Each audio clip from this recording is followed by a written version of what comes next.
Silent Hall. Alright, hey, I'm gonna need you to get Sones in here.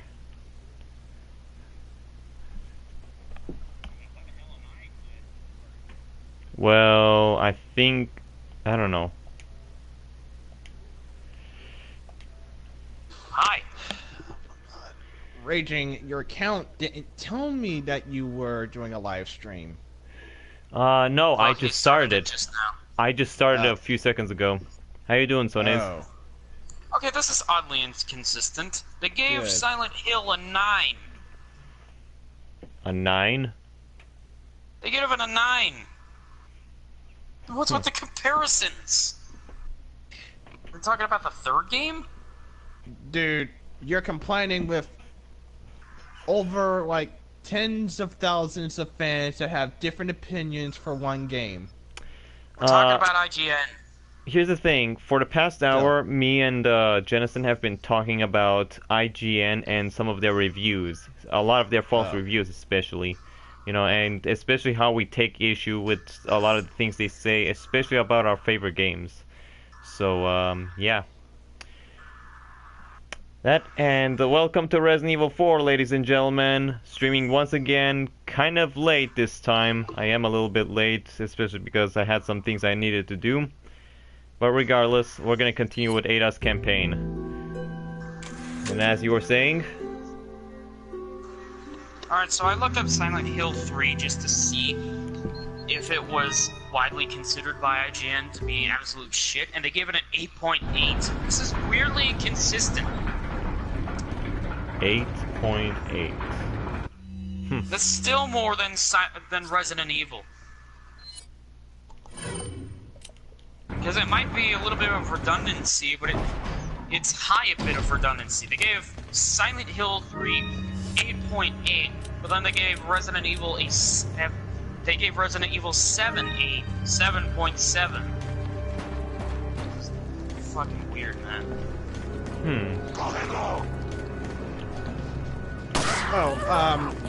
Raging, Yeah? apparently Sega just released a demo version of Sonic Forces. Oh yeah? In Japan, as of right now, don't know when America is going to get our demo version. Although, I am going to warn you, this presentation is time limited. Yeah. Time limited? Yeah. Well, they gave the level, they give you not the minutes to run through the level. So basically Yeah. what does that mean? It means that you only have a minute to experience each level before it just takes you back to the title screen. 1 minute? 1 minute for each level. That's ridiculous. Yeah, I know. I mean, I've seen people get to the end of 2 levels in that game before time runs out. And honestly, this is a stupid move on Sega's side. Timed demos do not go well.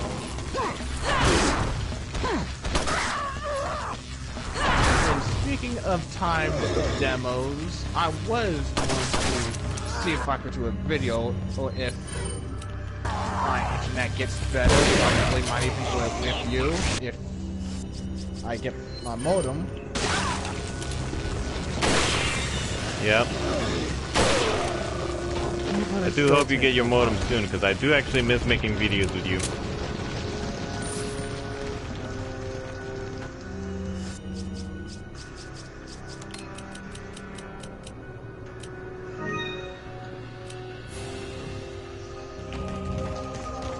Okay. One bunch must be locked from the other side. Alright, but where else am I supposed to go? Oh.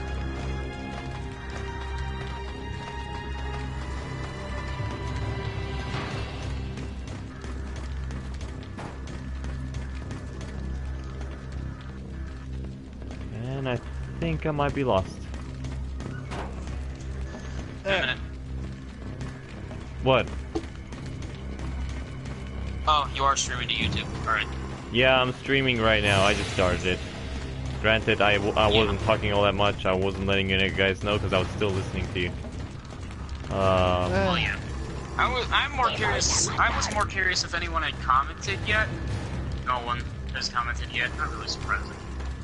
Oh yeah. Live stream Raging. I saw your last one earlier this morning before I went to work. Did you like it? Was only able to stay in there for like a couple of minutes, but yeah, I guess. Yeah. Oh, and Jennison, yesterday you missed a couple of things. You missed me ranting about Sword Art Online, and you missed the part where I actually talk about Ada having scars around her neck for some reason, which is very curious. I mean, not scars. What was it?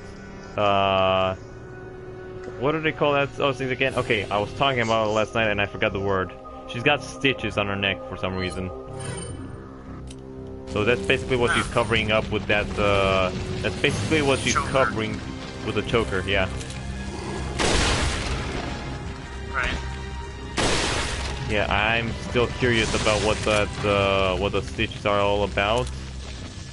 Especially since there's no information on the character design for Ada in Resident Evil 4. At least I couldn't find any, so I would suggest anybody, if there's anybody that does know how to, that knows anything about what that's all about, yeah, so let me know over here in the comments or something.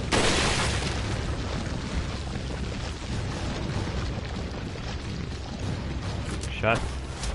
And you know, I am stupid, I forgot to turn on my phone so that I can see my comments. Just give me a moment. It'll load in just a second. I honestly think they need to do something with the interface of the stream when you got the comments going on your TV. I mean, I wish I could set it up differently so I can actually see them on TV, but regardless. I mean, I'm not complaining. I don't really have the right to complain, especially since I can see my comments on the phone. I just need to make sure my phone keeps on,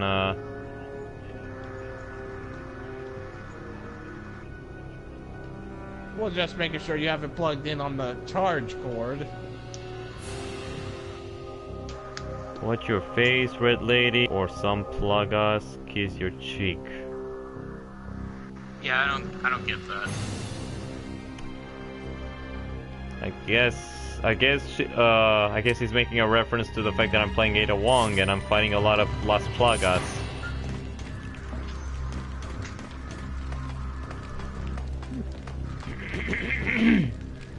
Oh man. Oh, Raging, I Jesus forgot. Christ, I have that's to a tell you flaw. that there's actually a Creator Studio app for YouTube for phones. Raider Studio? Yeah, I haven't used it much, but it just allows me to see, for now anyway, comments and when people comment on my videos. But sometimes it has problems to where it won't show me the comments. Some of them I just have to get on my laptop just to look at them. See, there's a thing called a YouTube app for that. All you have to do is mirror videos. Yeah, but then the notification for that one will be just going towards your email.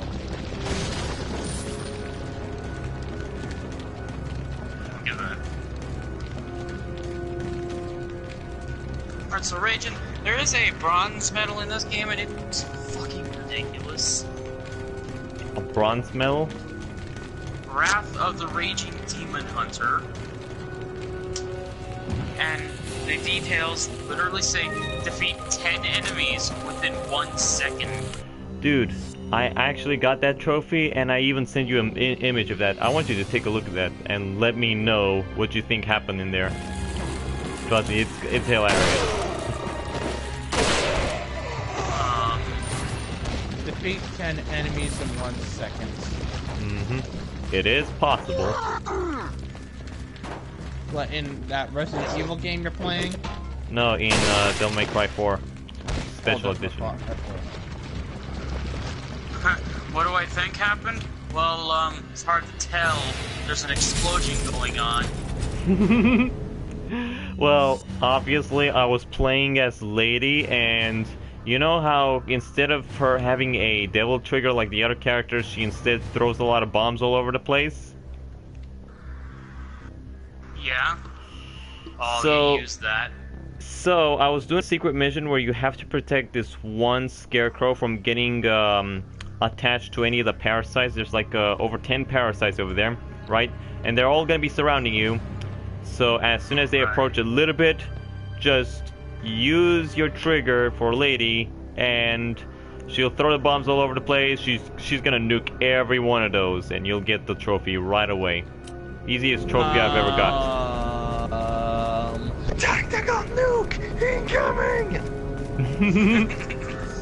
Exactly.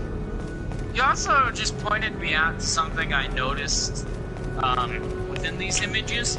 It's actually a fine way of telling you that these images are totally legit from the PS4 original version, and that they allowed this to go through. It literally says Devil May Cry 4 Special Edition, copyrighted by Capcom Company, and all rights reserved, on the corner of the image. Mm-hmm. I just noticed that. Yeah, it's pretty cool, right?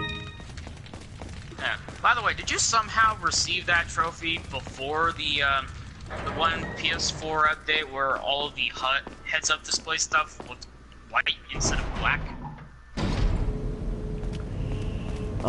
No, actually, here's the thing. They had an update right now where I can actually set it up so that it can all be black. What? I want that. Give me that back. Yeah, you can How do I you do can that? do it now.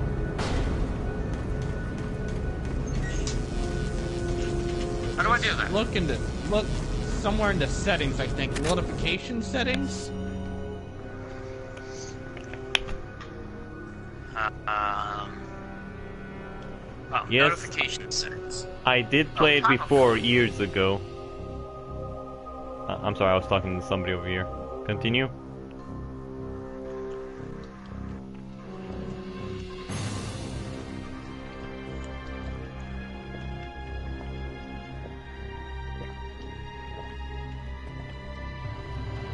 Someone drinking something? And if so, who and what?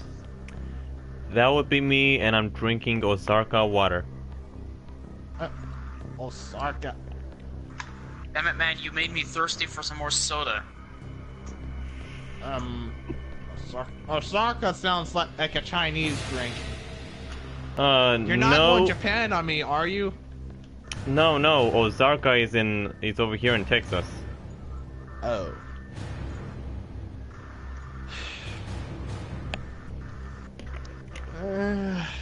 Jeez.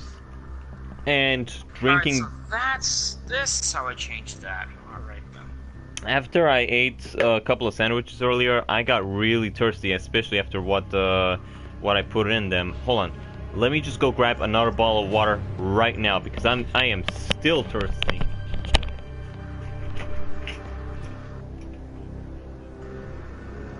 If he's still that thirsty, he's probably going to be peeing a lot soon.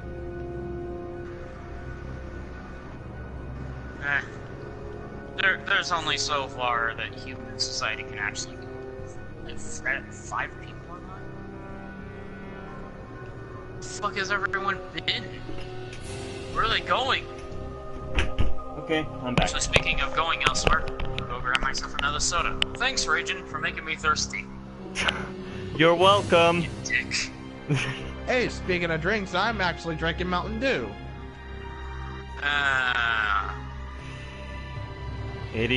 Ada Wong, lady with long red dress.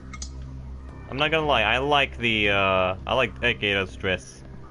I mean, this is probably her best appearance. I talked about that yesterday. She does look really good here.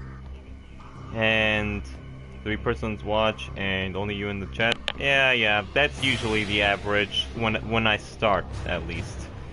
But of course, over time, I do end up getting some more viewers eventually. So, yeah, I'm rather confident in my streams. Come on. How about now? Yep, exactly. You just proved my point, Jennison. You read that incorrectly. I said, how's about now? You just proved my point. How about now? Already gaining traction in those comments. Two persons in chat now. Whatever that emoji is. It's a smiley face emoji. And no, we are not talking about anything else with emojis, including that stupid movie. No. You cannot make me talk about that. Don't even talk about that. Don't even. We are not doing that. Not when we're playing not when we're playing good Halloween games, especially Resident Evil. Oh. Well. And with me playing DMC4 SE. Oh yeah. Yeah, we're talking about video games here, not movies, damn it. I did talk about anime yesterday, but that was good enough. That's as far as we're going. You know, and the funny thing is, I didn't even talk about the abridged series as much as I should have. So we started out talking about the good abridged series, like SAO abridged and whatnot, and then I went on a rant about SAO because I couldn't freaking help myself. Yeah. Just wait till we have... Just wait for some of the topics I have to talk about. But I'll get to those in a second, as I will be right back. Alright. Well, while we're on the subject of Halloween games, I actually have something about Halloween DLC for one of my 3DS games. Raging, you know, well, a short while ago, a few days, I think it was a few days ago, we were talking about Fire Emblem Fates. Do you remember? Yes, I still remember. I found out that there was more DLC for that game. However, it's still been only released in Japan, and it's supposed to be a Halloween DLC, which I don't know why it hasn't come out to the North American yet. Fortunately, through the power of YouTube, I've kind of seen what it is. It's just some sort of festival being overrun by monsters. Alright. I don't think I would be mad at you for putting emoji into a sentence. I think I'd be more mad at the improper use of grammar in that sentence.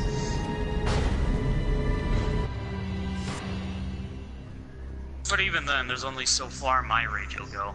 Don't mad at me because I put emoji. Nah, I'm not gonna be mad at you for putting an emoji. I'm just saying, don't make me talk about the Emoji Movie. Because I know a certain someone who probably will. Granted, that person is not in this stream yet.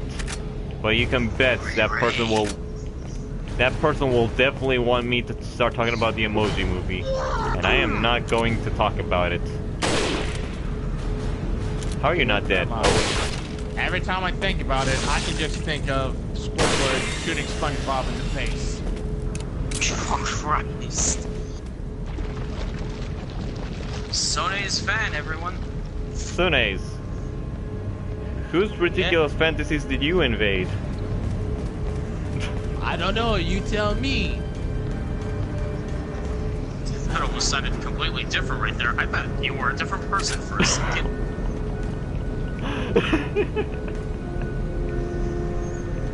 It's almost like Lois finding out Bonnie can actually speak normally. No, that's actually a clip out on YouTube. You can look it up and it's actually there. Well then.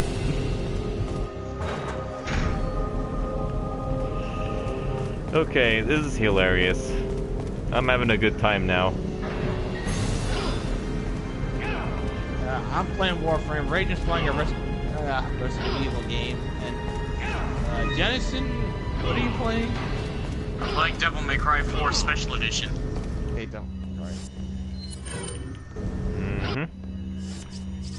Yeah, surprisingly good action game that Capcom didn't allow to be finished properly back in 2008. All you had to do was wait until 2009 to release it. It wasn't that hard.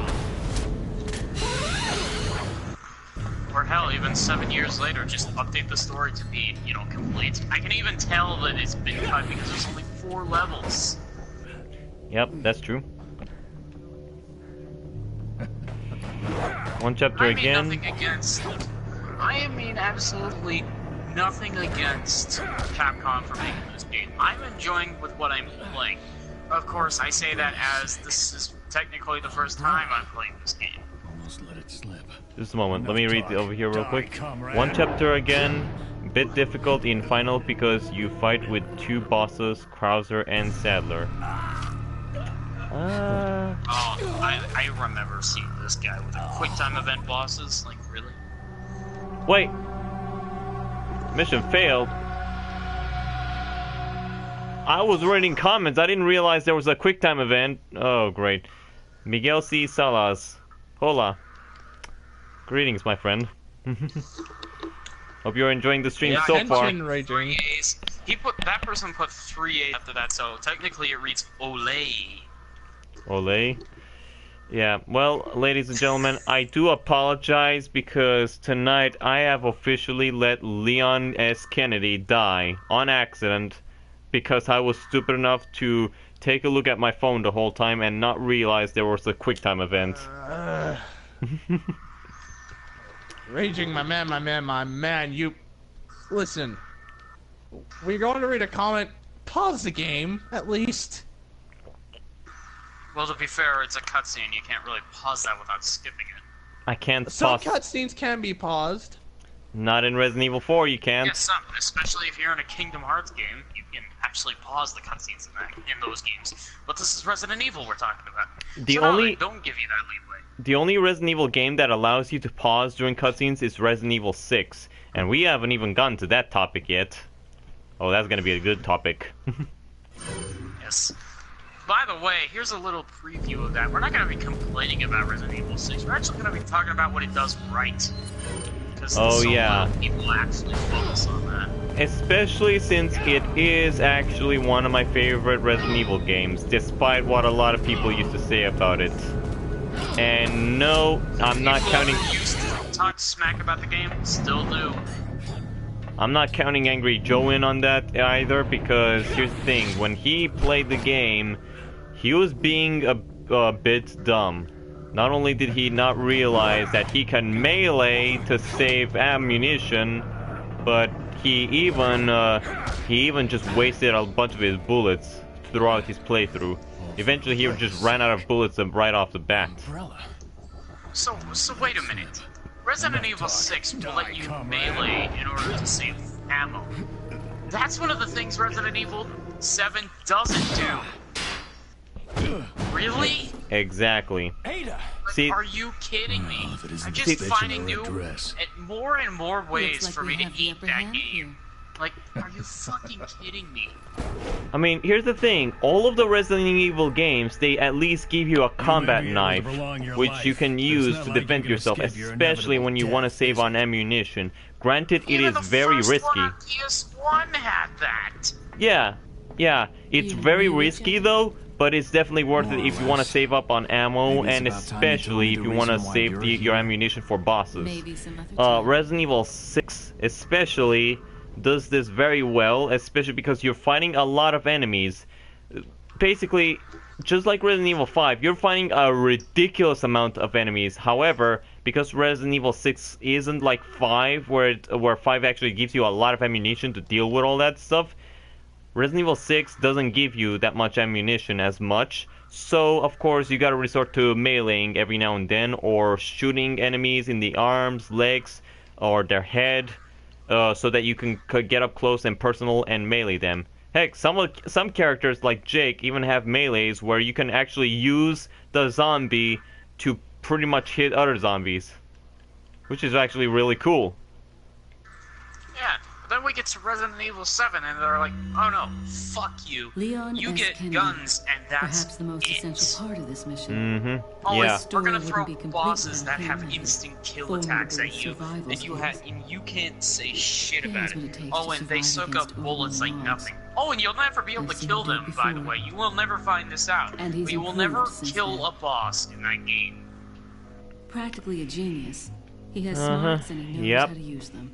Oh, and I On bet top you of Resident that, Evil his 7 doesn't service even as give you a government combat agent is survival tough knife. enough. I'll work behind the Nope. scenes to make him No, think he's the primary they player even here. forgot to give Though you even a I think survival knife. that'll be easy. Why? Yes. Because apparently they decided the Considering main the protagonist involvement should of be both just Salvador some and Krauser, local the dude, possibility you know, of who unforeseen has no problems combat is there. experience, and But I apparently need that's him what's in a gonna make a good supporting Resident role Evil for me to game. achieve my goals. I'm sorry, but Resident I'll do Evil has whatever it always takes to had keep him in his a place character that and at make least this had all some go experience with smoothly. holding a gun and a combat knife. I mean, we've played as Of police course, officers, his role we've didn't played exist as at all until a few years ago. Secret Service Back then, agents, my role was much and simpler, even too. Leon Kennedy, who's But like that a was before secret the agent from president's the daughter United was States of abducted, America. And Leon was dispatched alone to find her. Talk about a major script revision. Rifki Faldi. I don't think Quickly. I need to worry. Leon's been through worse. Quickly and on what? always comes up smelling What like should I be roses. quick on? His consistent luck is part of the reason Quick time events. why I have absolute Quick and time events. unshakable faith in my vision of what's in store for him. Regame is fight to psych it.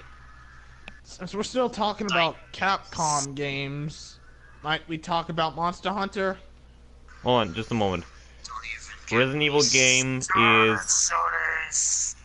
What? Resident Evil game is fight with psychic to physic to physic. Mean deal with visible enemy.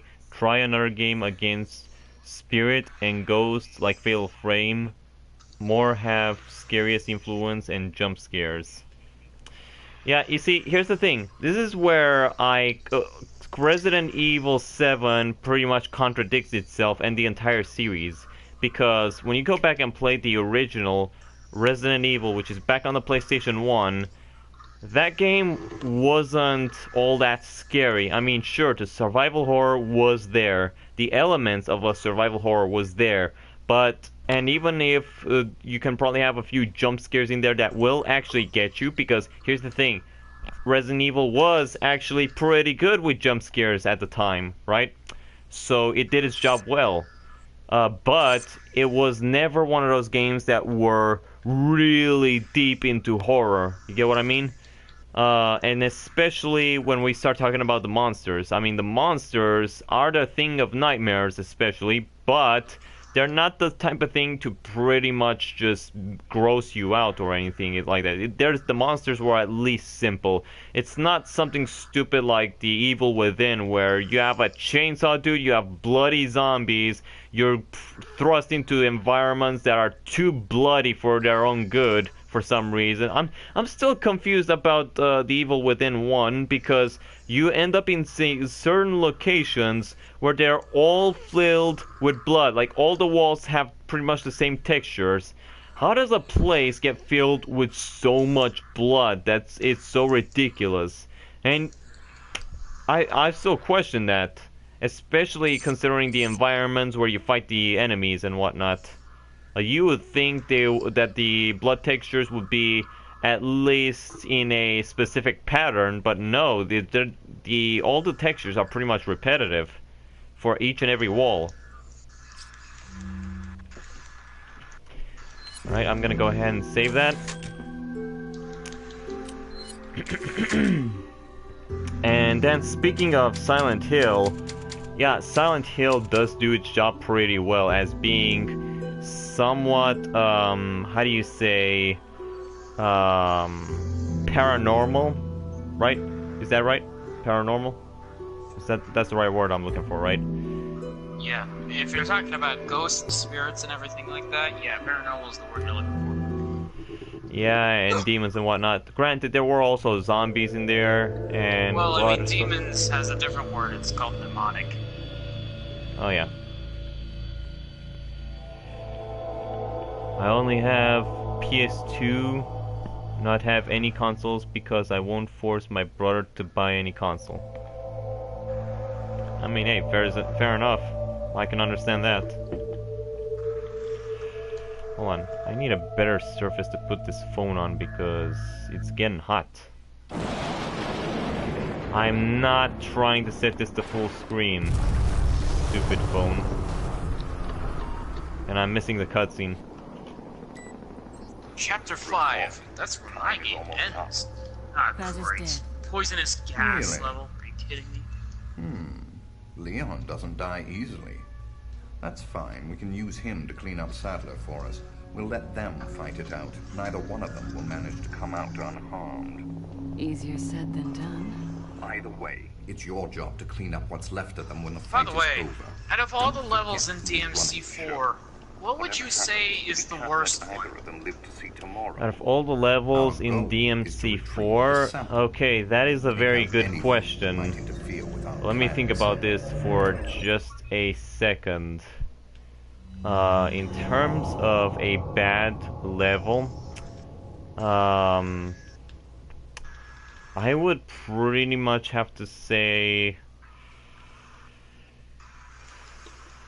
I would pretty much have to say the Ice Castle the second time around. I mean, don't get me wrong, the Ice Castle is a really good place, right? I like the place especially. You know, the environment is awesome. You know, the bluish colors, the ice and everything. I mean, I always like icy settings for the majority. Still RE4 is enough fun. I could troll some enemy before kill them. Yeah, true. Holy crap, I got a blue orb fragment from that one. I didn't expect one. The thing is, I hate going into the Ice Castle a second time with Dante or Trish, depending on what character you're playing as, because it's not only ridiculously short, but you almost feel like there's absolutely no point to that one, whereas the Jungle actually mixes things up, right? Like, it gives you a new type of puzzle to navigate through. Like, the entire level becomes a puzzle afterwards because of the portals that Echidna puts all over the place.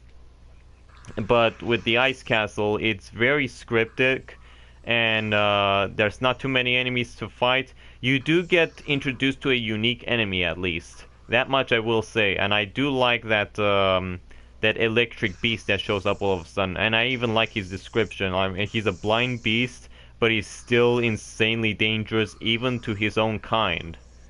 So I actually like that. That's a very awesome enemy. Granted. I like the enemy, but I absolutely hate to fight him because I usually never get to finish the guy off. He always self-destructs before I get the chance to do that for him. Yeah, I know, but at least I know how to wreck him pretty good. Especially because, like, it is actually possible.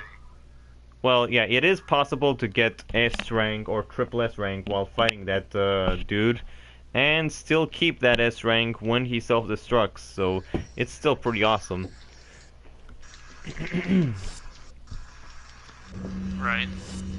Okay, so merchant, and then yeah, I am at the final area of Ada's campaign already. Huh. Feels like Ada's campaign just ended a little too quickly, but of course I could be talking a little too early. Got a selection of good things. Oh yeah, I have tried Mercenaries mode yesterday just before ending it. I'm assuming that you probably missed it. But the thing is, like I said, I have played Mercenaries in the past on the PlayStation 2 version of Resident Evil 4, and I used to play it a lot. I played it a lot at the time, and I used to be pretty good with Leon, especially on certain stages. I struggled a bit only to unlock at least Hunk, right, which was very difficult, and plus, I kind of didn't like Hunk because, you know, he was a lot harder to play than Leon, which is a bit unfortunate, but regardless, Is that all,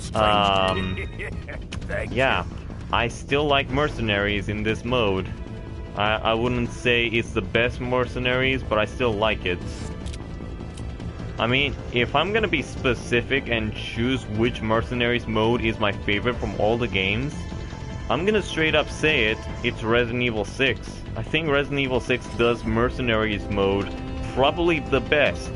The second best being Resident Evil 5.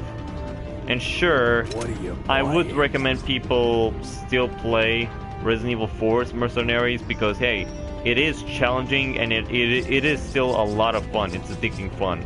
It's the only thing that may bum people out at first, right, is the fact that the Mercenaries on Resident Evil 4 is much harder than the other Mercenaries on the other games. You know what I mean? So usually that's why I would recommend the others first. Anytime. But regardless, I mean, hey, you can still get pretty good at Mercenaries on your own if you want to.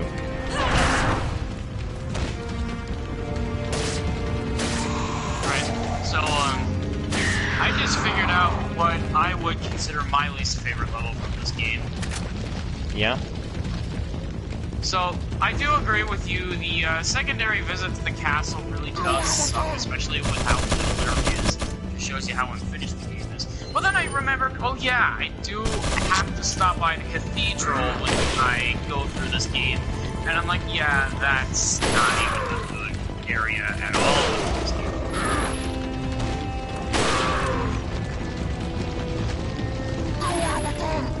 I hate the cathedral.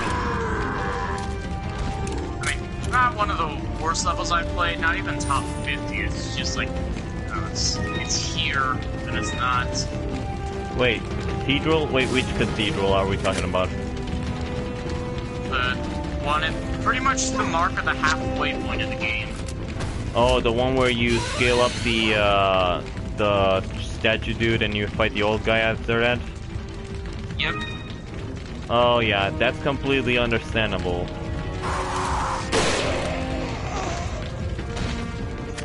Yeah, I really hate that level. Or, not really. I don't like that level, but it's also not one of my least favorite. If I had to place it on, like, my top 100 least favorite levels, it would probably be around, like, the 50th region. It's not that bad of a level. Yeah, that place can be rather annoying. I actually just forget about that place because, you know, I go through it once and that's that. Yeah, like, that's probably why I would place it at number 50, is because of how forgettable it is. You know, the second visit to the castle, at least you remember it, even if you don't like it. But the cathedral, it just kind of exists. i.e. 1, 2, and 3 horror. 4 is Rescue Mission, Leon and Secret Mission Ada. 5 and 6 is similar, World War. 7 Survival Escape. Survival Escape, yeah, I mean that's true. Well, to be fair,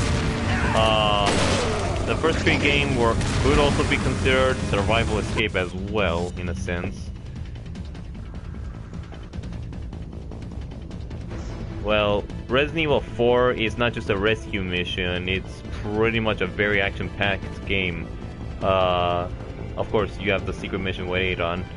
5 and 6, I'd say they're the most action-packed of them all, regardless of the World War thing.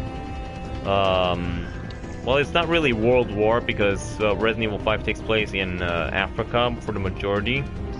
Actually, it always takes place in Africa except for the DLC Lost in Nightmares, which is a really good DLC, by the way. I like that a lot.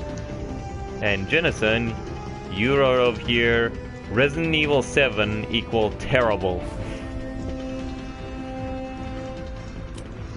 I'm not lying. That's my opinion. Oh, great. Well, one moment. Okay.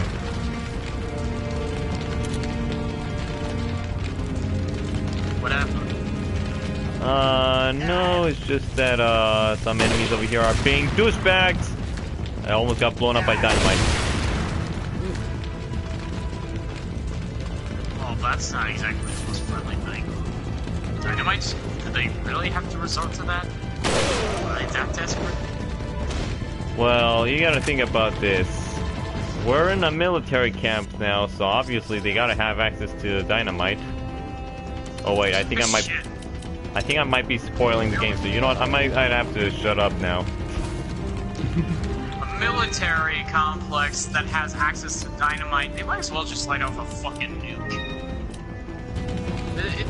It always states in the novels, doesn't matter how the job gets done, just so long as it gets done, even if it is overkill. Well, yeah, that is true. Well, to be fair, they never resort to that in any of the games specifically because, you know... oh, I'm cornered! Fuck's sake! Trying to pull off the side attack, but she keeps swinging! God! Hey, you jackass, get down here. No!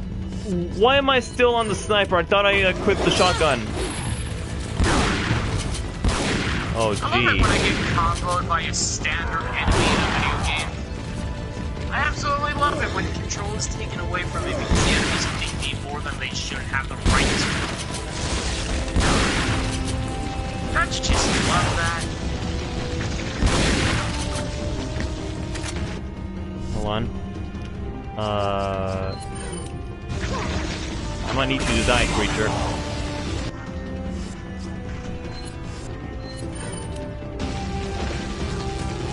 Wait, hold on. What were you saying, Jenison?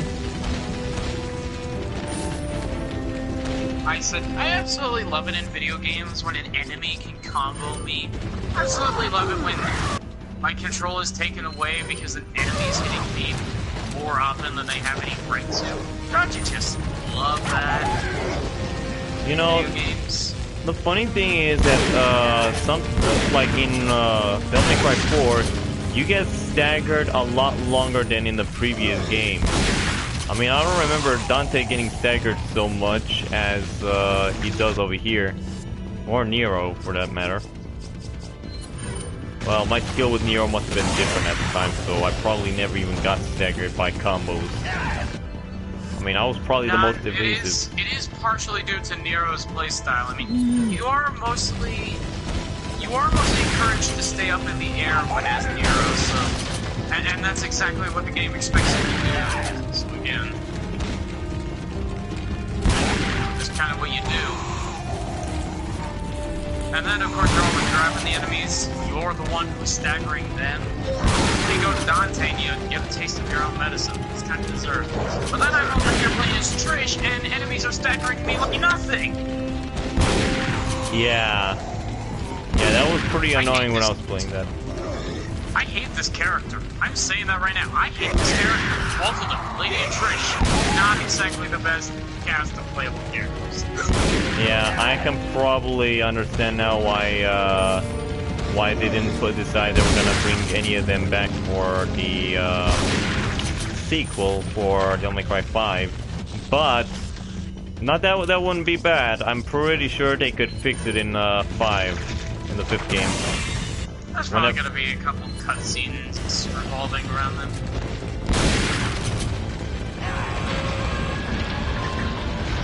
Oh, now the door opens for me.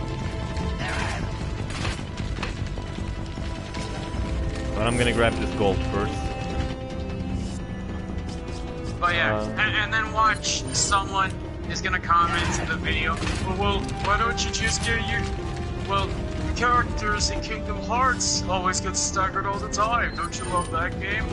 Just because of... And then I'll have the Gaming Crits response to pretty much the exact same thing. Oh, just because everybody else is used to getting fucked in the ass, it just means that I have to, you know, relax a little bit, pucker up, and take it straight, right? I mean, let's be honest, even in our favorite games, nobody likes to get staggered. It's just going to be a common thing that will happen with any of these games, especially with enemies. And not that that's a bad thing. Get staggered unless you're trying to do it on purpose. Unless you're trying to purposely get yourself killed for whatever reason. I mean, because that is the enemy's job, right? They're supposed to kill you somehow, right? Yeah.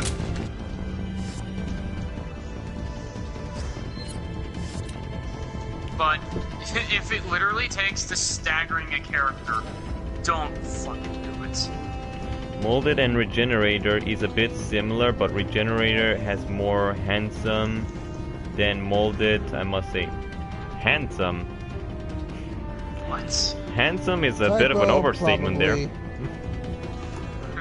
Handsome in a Resident Evil game? Oh, I have never ever heard of that before. It's almost like Leon and Chris Redfield exist or something. My opinion is that the Molded... Okay, I'm pretty sure she's saying the same thing. The Molded are... and the Regenerators are similar in concept, but are different in their own ways.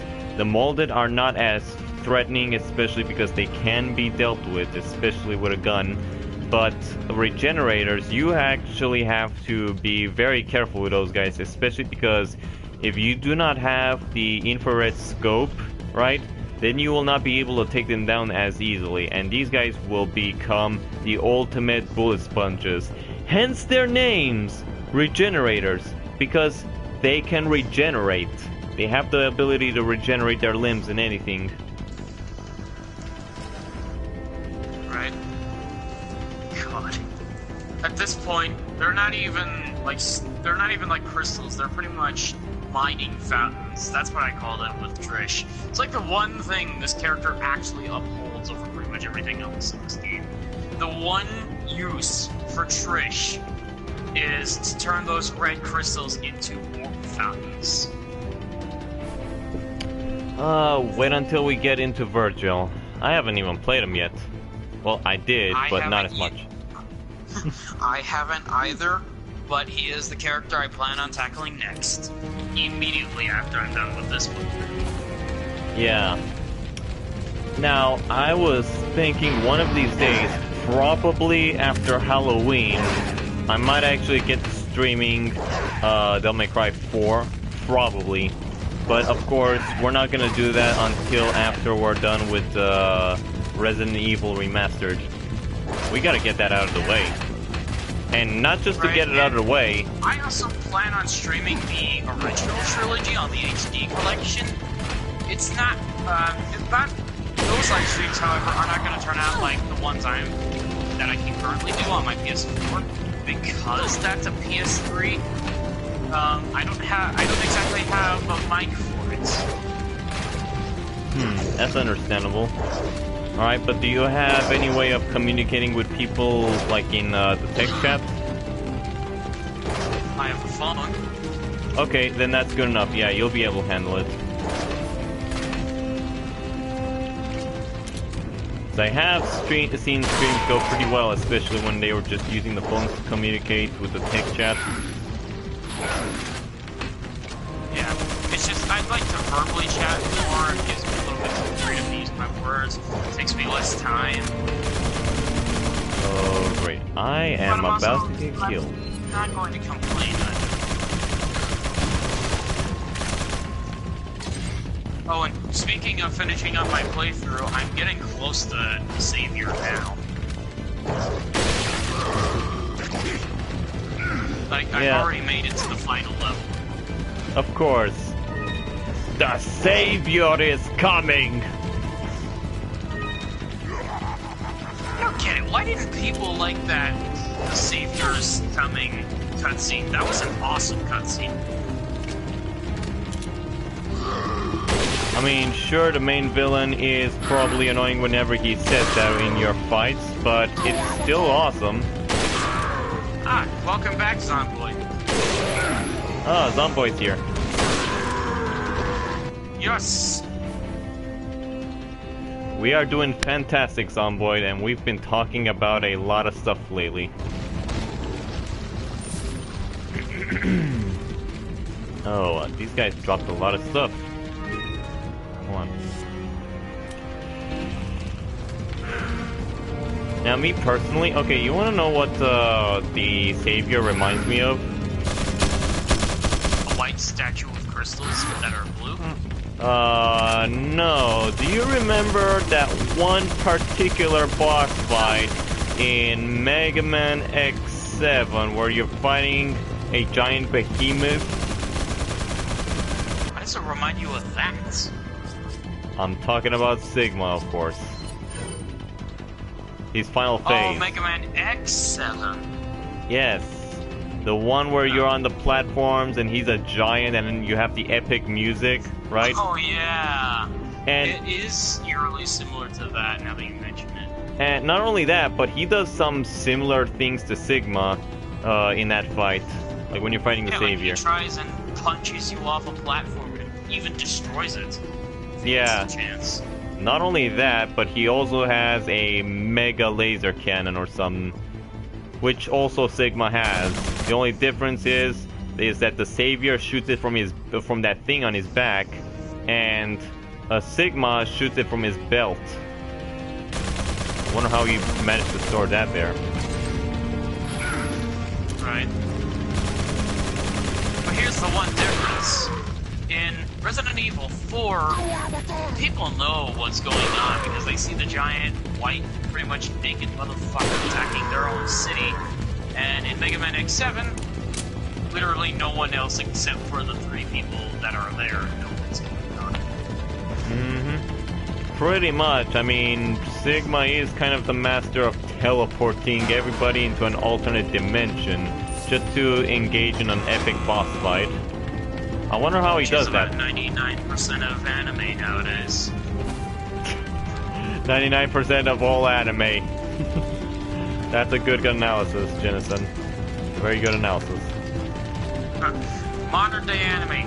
I will teleport you to this book. I will make a new specific dimension for the sole reason of destroying you in particular. Gee, I mean, whatever happened to just letting the protagonist end up in a trap in a specific area of your castle or something? You literally have to create an entire new dimension. Take us to another universe just to fight us. I mean, I do appreciate the change of scenery, of course. Unless it's ugly and hideous. Yeah! Even American movies nowadays don't even understand that. I'm looking directly at you, Van Forstick. Yep. What the fuck is Angel Beats? Angel Beats. She actually mentioned that yesterday, and I haven't checked that out. By the way, I did check out Rule of Rose not too long ago, and I gotta say, that's a very interesting game. I mean, I assumed it was going to be interesting, but I wasn't expecting it to be that interesting. Granted, the combat does look a bit off a little bit for some reason, but I haven't played the game, so I can't really judge.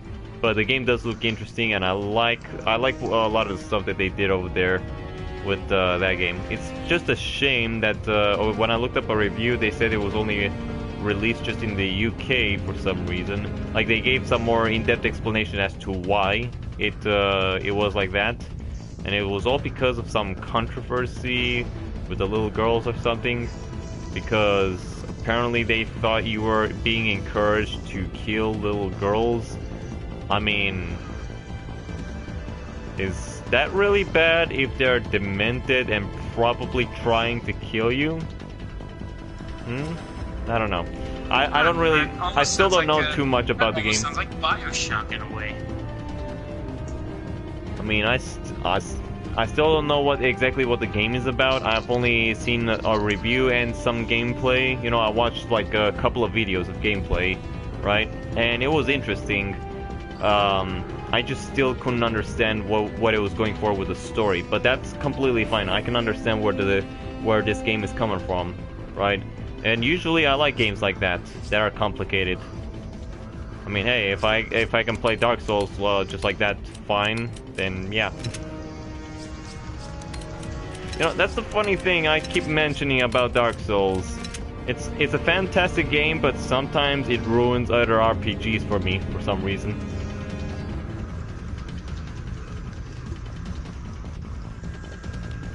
Oh, so it's not just the United States, it was banned in other countries as well. Okay. I'm curious as to why that is. Like, what's the actual reason for it? Was it just because they thought it was encouraging you to kill little girls? Or what? And I didn't see any little girls getting killed. I mean, By the way, when I saw her post the name Angel Beats, I actually thought she was stating like something about the one-winged angel or something like that. I'm like, what does Sephiroth have anything to do with this?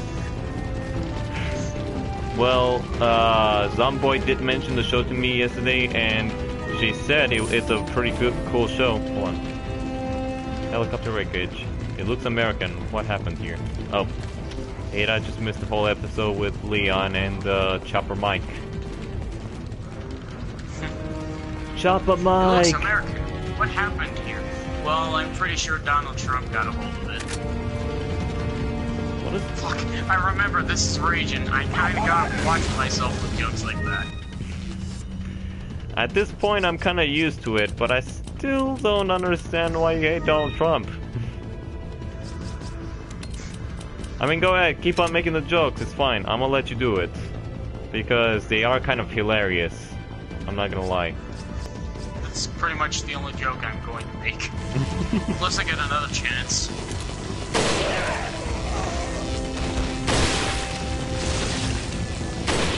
I mean, even I'm not gonna deny that some of the jokes that people make about Donald Trump is funny. Even if it's negative. Some of it is pretty good, Well, it's not bad. Well, I mean, people are creative.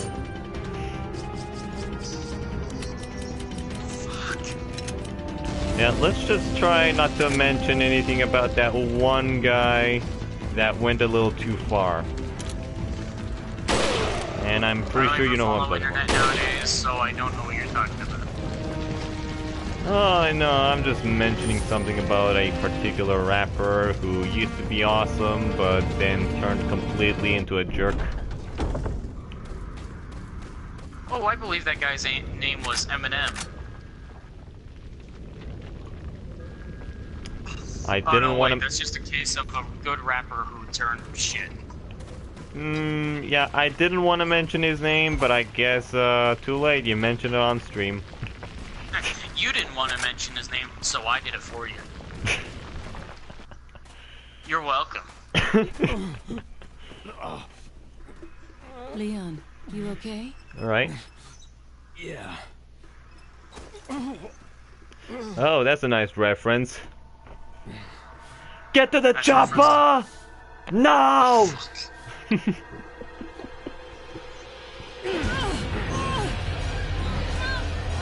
I love that movie, by the way, the Predator film.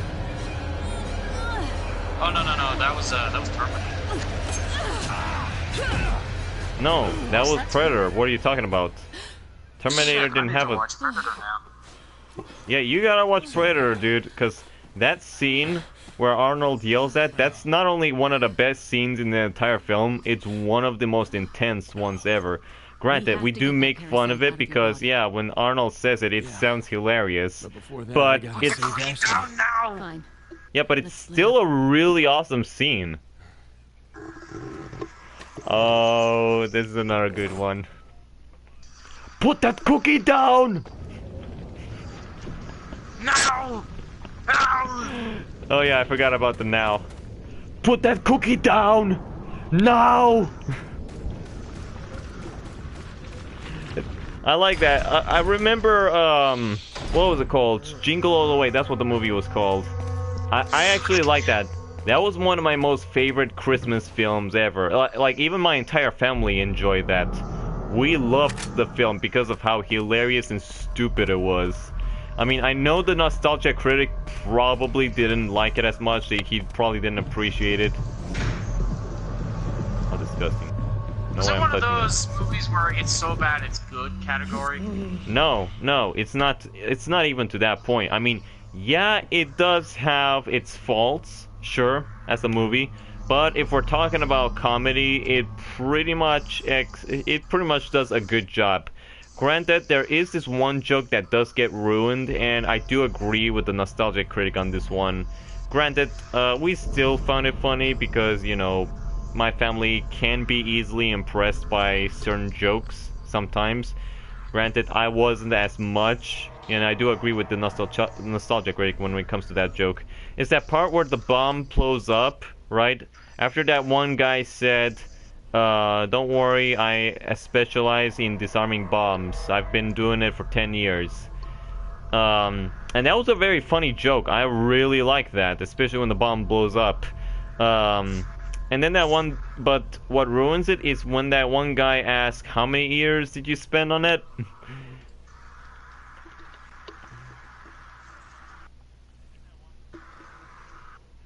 One, including now.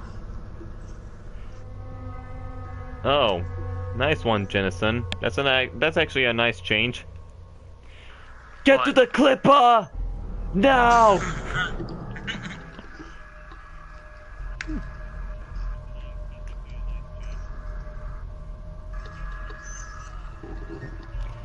I thought you were talking about the reference I just made to the Nostalgia Critic, ironically.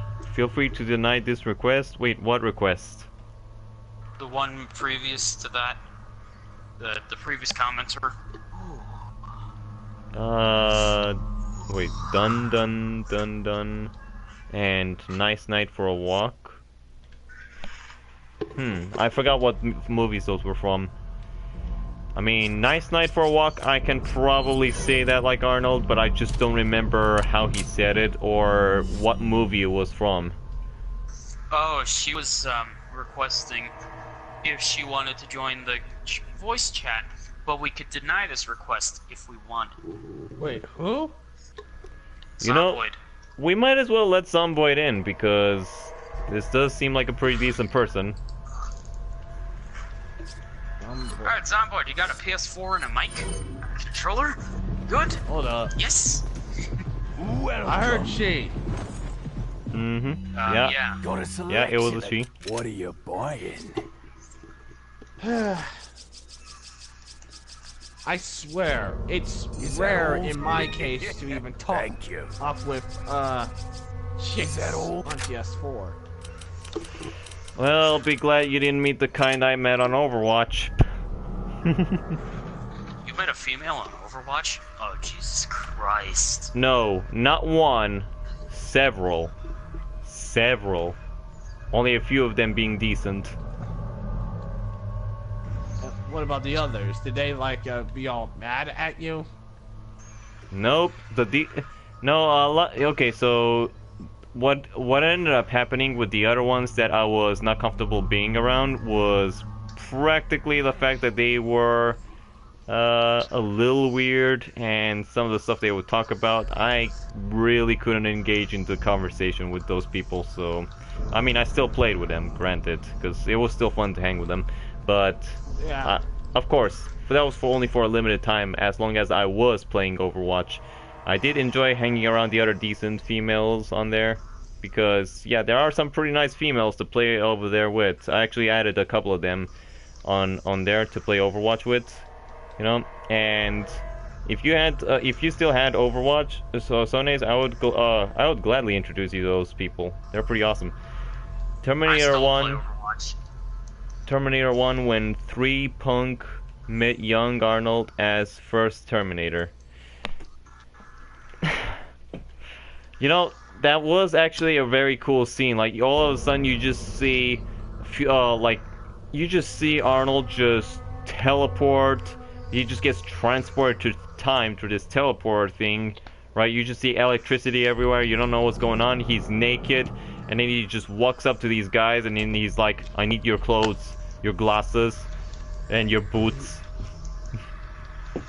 I need your clothes, your boots, your motorcycle. That's quite the tall order, sir. Yeah, I really like that, especially after he starts killing them too.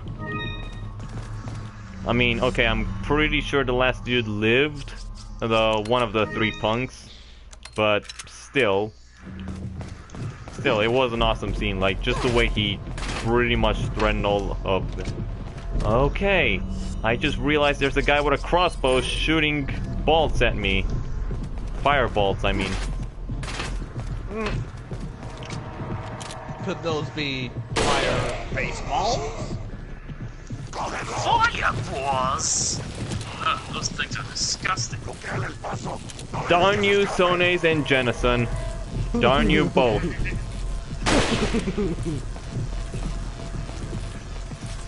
Oh wait, I can tell that whenever I get to started on streaming Resident Evil 5, you guys are gonna go crazy as soon as you hear that one character start talking. Pretty sure you guys have a lot of jokes for that guy. What was his name? Freaking, I forgot what his name was, but he sounds like Meowth. He's the character who sounds like Meowth from Pokemon. Oh, no. Oh, are you dead serious? Yeah, there's literally a dude in Resident Evil 5 who sounds like Meowth from Pokemon. Oh my god. Man, it's been a long time since I've seen that Pokemon anime. And there's good reason for that, Sunnies. Yeah. Very good reason. You're just in time for the fireworks! Boom!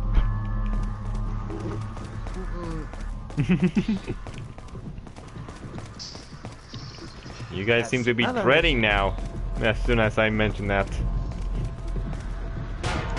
Yeah. Well, that plus I'm on the Savior, Trish. Oh, fuck. That and I Oh, also it's remember actually the pretty times easy to that- take down the Savior with Trish. I mean, she I don't destroys... have that considering I had a fun time fighting it with Dante, but I don't really like Trish. Not as a character. I hate the game style she takes on. Yeah, she's a lot better in Devil May Cry 2, to be honest. And there's a reason for that. What do you know? The worst Devil May Cry game is where Trish was better. That on Terminator 2, Terminator 1, when one of the three punks said, nice night for a walks, Arnold repeated, nice night for a walk. Oh, okay, I remember now. By the way, okay, Zomboid, how do we get you into the voice chat? Because I know you requested to join us. Wait. First of all, he's going to need to put in his actual PSN ID. Oh, yeah.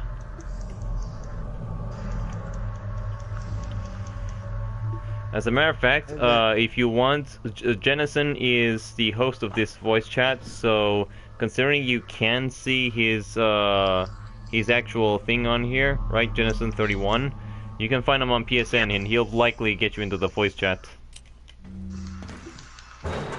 You can count on me for that.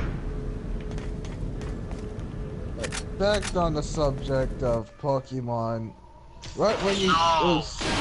Please no. no, this hear me out, because right when I heard about that, I just remember the times where we're going back into Smash Brothers territory. I remember the times where people kept on beating me with Krauser, freaking I'm Pikachu. sorry. I jumped the gun when I reported you dead to And Wesker. this was before the DLC. And I just kept using Sonic over and over and over and over. There's I a just- reason you were playing as Sonic. Yeah, because Think of all the paperwork. look, would have I to was a fill out diehard if Sonic you fan were to during show the up time, alone. alright? And I did not know any good combos to do.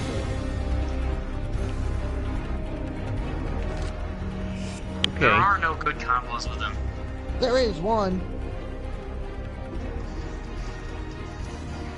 And grab them, send them up in the air, or use your up special. Oh, no, and no, then- no. I didn't mean you, Kana. I was talking about Zomboid.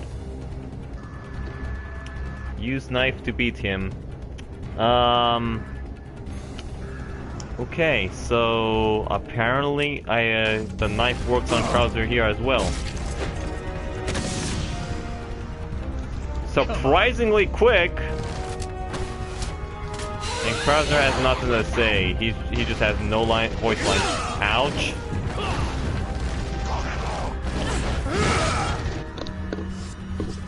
Did I destroy the rest of the crystals on him? No. His arm crystal's still around. Why did it go into the second phase? Ouch. I mean, I know I destroyed the head crystal, but Jesus. Oh, come on.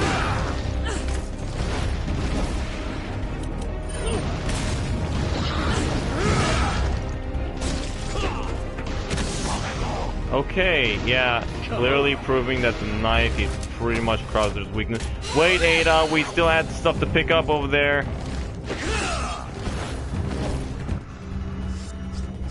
Fuck you, Savior.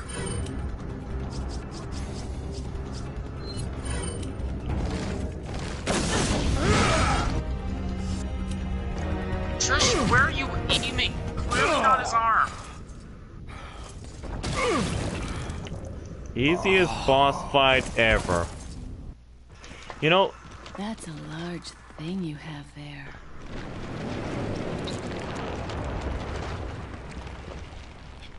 But I don't like it when men play rough. Well then. Ada just, suggesting a little bit of suggestive sexual themes there. Oh. No. No. My will is strong. You will not tempt me. I am filled with determination, damn it.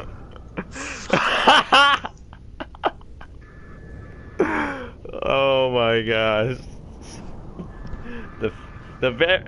Oh, how dare Ada makes a few sexual jokes. Ah! Speaking of that giant laser from Savior.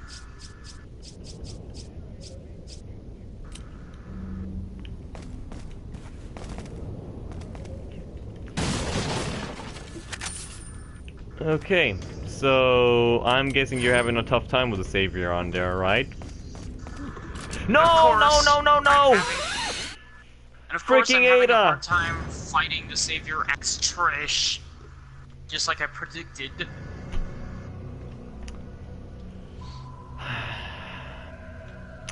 I engaged in the boss fight on accident when all I wanted to do was pick up the machine gun ammo. Rather choose death.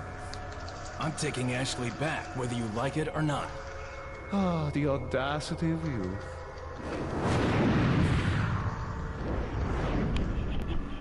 Run!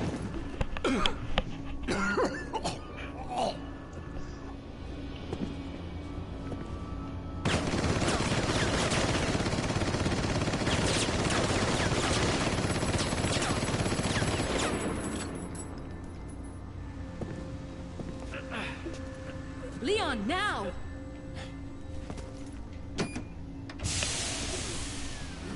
Those iconic 2 words from Ada. Oh, you had to find your mic. Alright. The most iconic 2 words from Ada. Fuck you. No, that's not what she said, but okay. Move!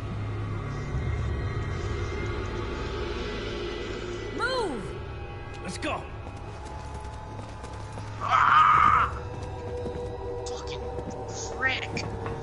I'm really hating fighting this guy's Trish. Oh, just wait until you have to fight the, I know, I was about to say, oh, I really can't wait until I fight the final boss's lady. Oh, jeez. Hold on, what difficulty are you playing that one on? Human. Oh, then, the old man's not gonna be a problem for you on human. No, that's completely fine. Where he's actually going to be a problem is when you have to fight him on, Demon Hunter. Specifically because he's a little cheap over there. Oh, fuck. Savior's using his goddamn laser again.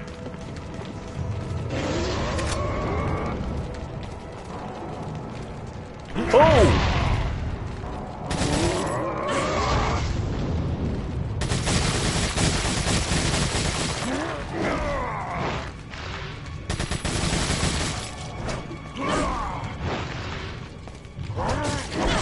Ouch. Okay, that was a bad idea.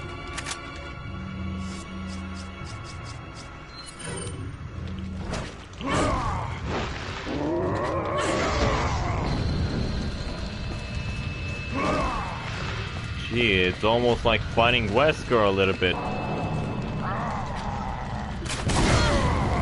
Huh?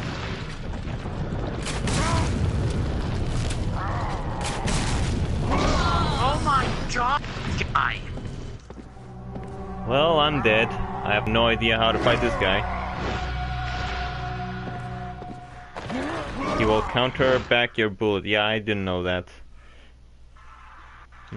Wait, hold on. Just a moment. Just got a notification.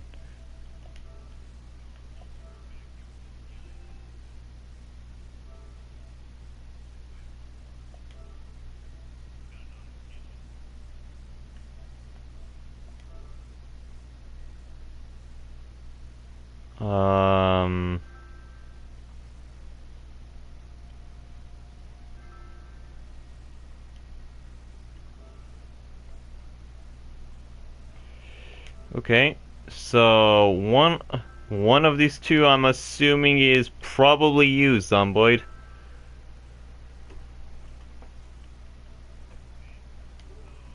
Cause I just gotten 2 friend requests. Alright, here we try this again.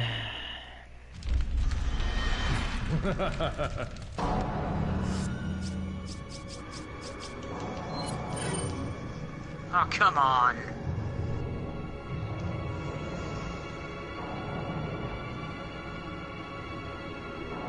Alright, yeah, so I gotta move at that time.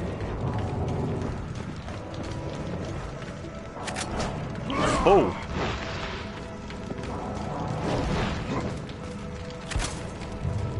Pass me to the next platform, you dick. I'm running out of space here. Oh wow, your tentacle can literally go through walls.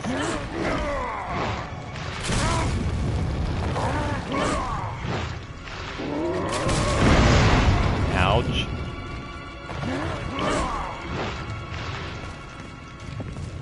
Yeah, I just want to move out of your way real quick, Sadler, because, you know, you're a bit of a jerk, so I don't want to stick around you. That and you reek of corpses. Oh. I thought you could jump down here.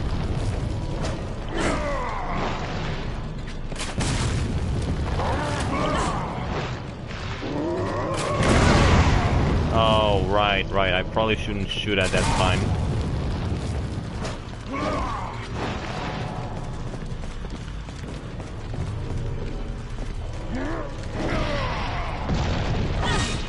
Huh? Okay then. Oh, I'm a little too close to you now. And now I have to use another healing item because I'm an idiot. I'm a complete idiot. Some of his attack is really deathly. You mean deadly. Mean one hit, you die. Well, I haven't found any one-hit kills yet.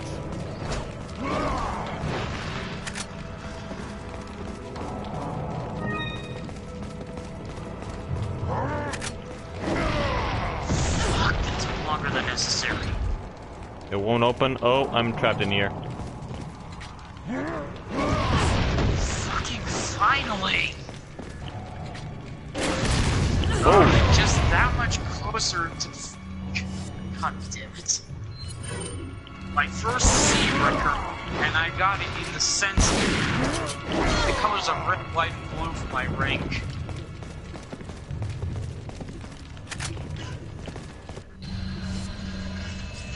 Okay. Oh, gee, okay, I was hoping to dodge that just by running.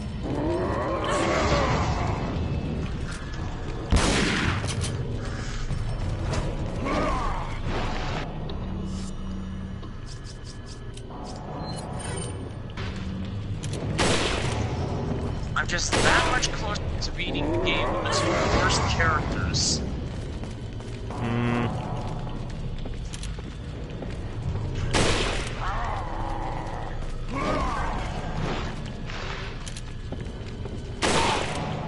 I mean, hey, they're not that bad, you know what I mean? Oh, they're freaking bad. Like, I really stopped. I really want to stop playing these 2. Alright.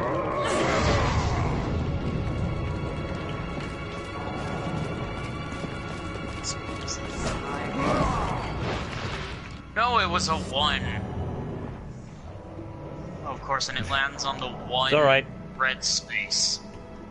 It's alright. And let me see. Hold on. Let me see if I can find the 2 that pretty much added me real quick.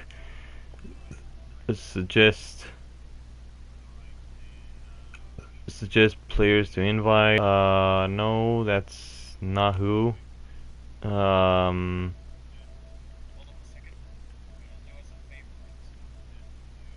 Okay. Wait, what favor?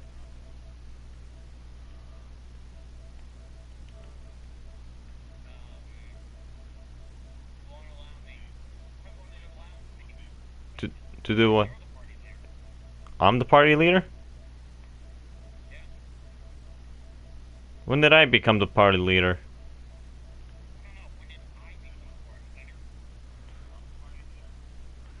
Feels like this this thing just seems to be messing up and not realizing who is who and what is what.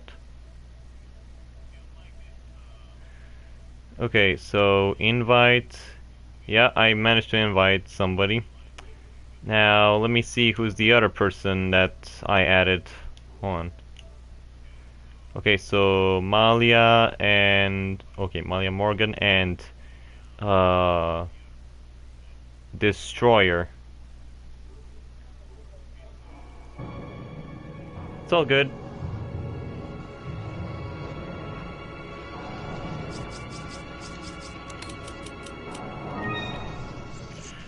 No worries, you're good.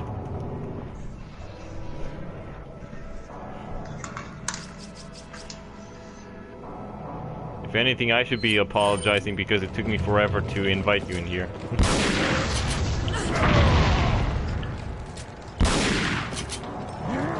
I'm the one who must be apologizing for all the rage I'm feeling in this one particular boss.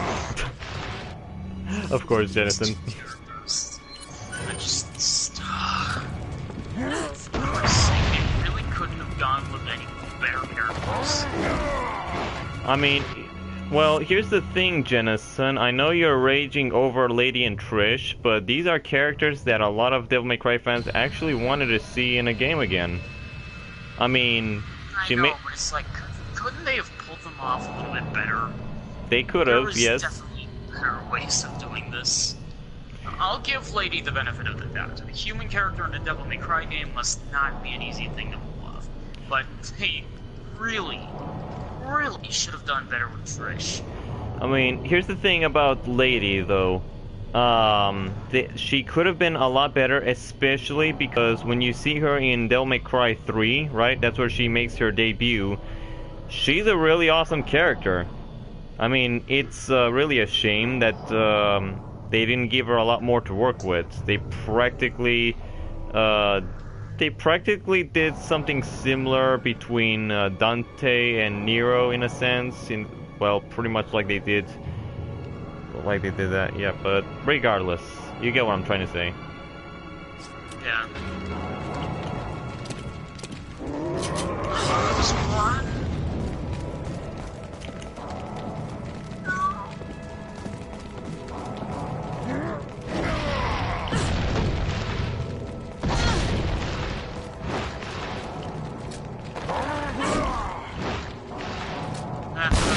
Devil May Cry games aren't for everyone.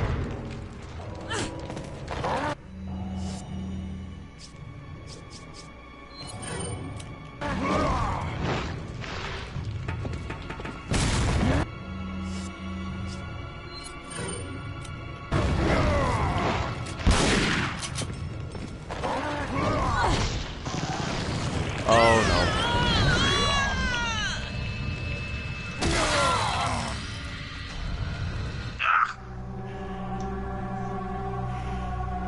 Ladies and gentlemen, I apologize once more. I let the nice lady die. How many times are you gonna let people die because of your arrogance? Arrogance. I would say. I was about to suggest that. I think I would have thought that was the word Onis was looking for.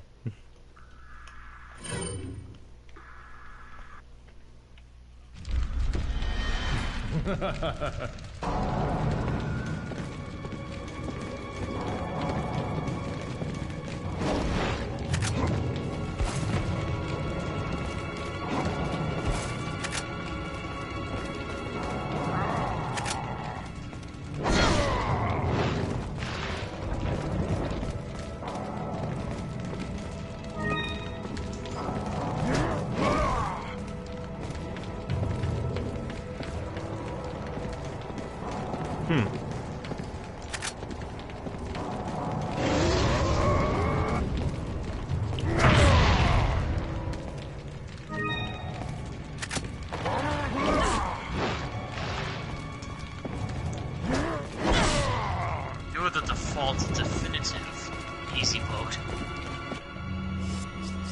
We all had to work for our stuff. You were literally you literally bought it without even realizing it.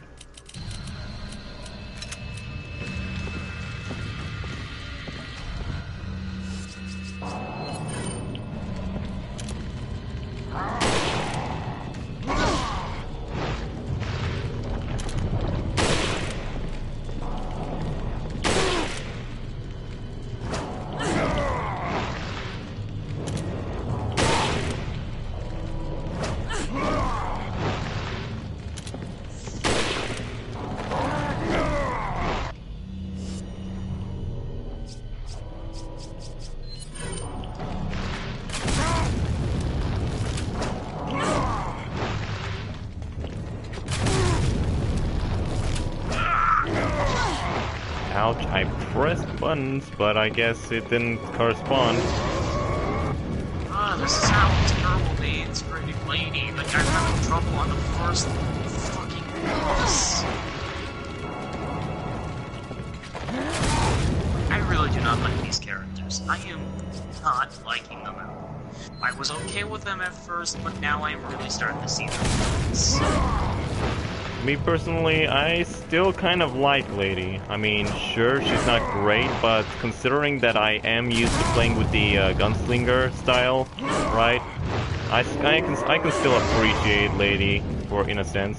Especially that shotgun. Have you tried upgrading the shotgun at maximum? Yet. And I still find it as useless as I do the rocket launcher. You think it's useless? That's a problem solver right there. Get up close and personal to enemies with the shotgun. Right now, but I know when I know in a minute when I fight the final boss, it's probably gonna be like a life-saving movie. But just because every other person can use a powered weapon does not mean that that game is good most of the time. That's true. True. You know, just because Meta Knight exists in Brawl does not mean that he's going to be great in the new Smash Bros. Yes, he sucks ass. And he's still the best character too. That's one of many problems in the game.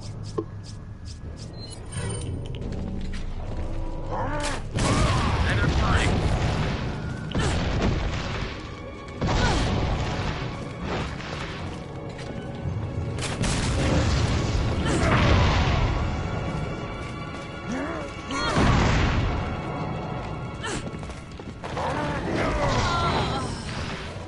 And I'm dead again.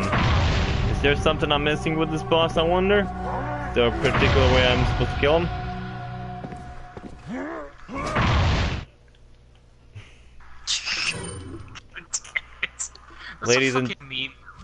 Ladies and gentlemen, I think I found the hardest boss in the entire game. And it was purely on accident. Hardest boss. Raging. Yeah? Hardest boss that I have ever fought, as I have known, was Pete from Kingdom Hearts Dream Drop Distance. What? I'm being dead serious. That boss hard? Yes! For my first time.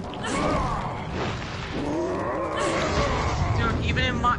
I fought that boss on critical mode and I just didn't have that much trouble. Are you kidding me? Jensen. You don't know this, but I've never tried critical. It was still hard. Wait a minute. Did you start that game on critical mode? No. Never did. Alright, I was if you're ever gonna go into critical mode on a Kingdom Hearts game, that game is your ticket. That game, I do recommend at least trying critical. I'm not saying it's good, it's just like the most tolerable. Because for those of you in the street who like Kingdom Hearts critical mode, you're about to get triggered. Because I fucking hate critical mode. I think it's the worst thing in any Kingdom Hearts game that does exist. And yes, I have absolutely no reason to explain just how critical mode really is. It's taking the hardest mode to the game you like, and turning that mode into you're not gonna like this game mode. That's pretty much critical. I tried critical on Kingdom Hearts 2. Nope, I can no longer like Kingdom Hearts 2 in that regard. It's that bad.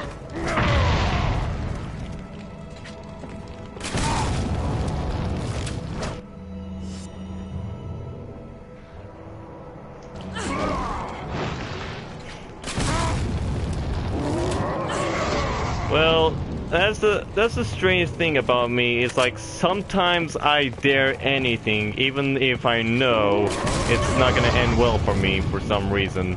I don't know why I do that. I tend to do that so many times with so many games. I mean, I freaking had the idea of trying to take on Ultra Nightmare mode on Doom. And you can bet that one's not gonna turn out well for me either. Especially because Ultra Nightmare for Doom is extremely hard. Especially when you consider that you're gonna be fighting enemies with twice the health pack, and you'll even be fighting probably a lot more, what's it called? Barons. Or the Barons of Alcatraz, as I like to call them. They're pretty much no fun mode. I mean, they're still fun for me to fight. It's just I like to give them that nickname, Barons of Alcatraz. I don't know, it just sounds cooler. Just for shits and giggles. But, here's the thing, like, I'm pretty sure Dante must in DMC4 holds no candle in any form of critical mode in Kingdom Hearts 2 for sheer difficulty. And plus, Stab you in the eye. Makes Devil May Cry better. Critical mode in Kingdom Hearts makes that game so much worse. You will have no appreciation for it whatsoever.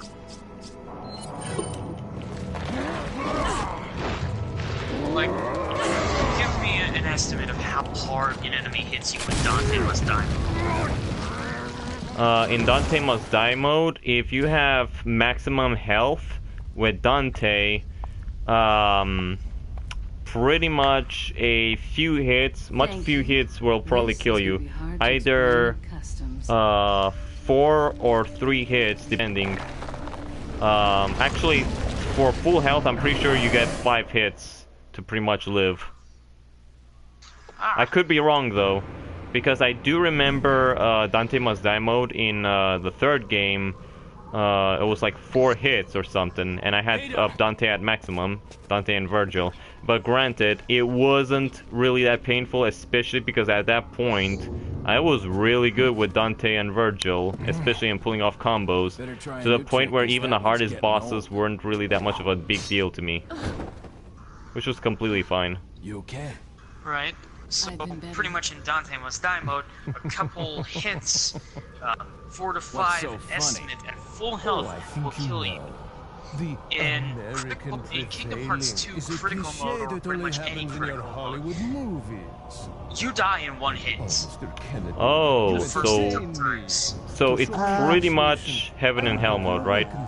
Unless, Jenison, you do know that one thing that lets you survive, right? Ada, stand back. Sundays, you must remember the particular predicaments that they put you in before you get second chance. And once more, those are essential to your survival. Required your survival in critical mode. You at least have to go through 2 entire worlds, 2 bosses, before you even get second chance. And once more, usually doesn't come until the end of the game. Huh?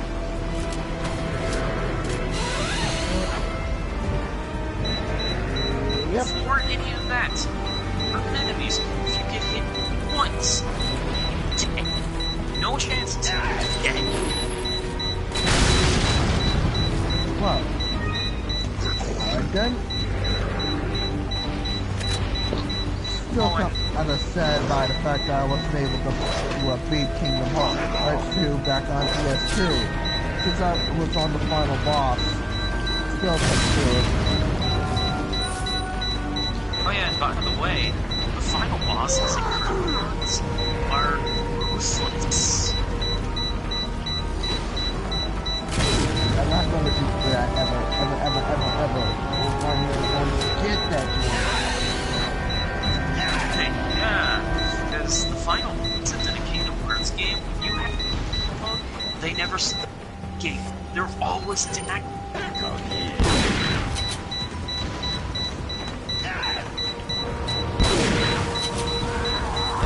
I mean, they do the same thing in Proud Mode, but here's the difference. In Proud Mode, bosses can still be staggered. Even if it's just a certain point or just a stagger.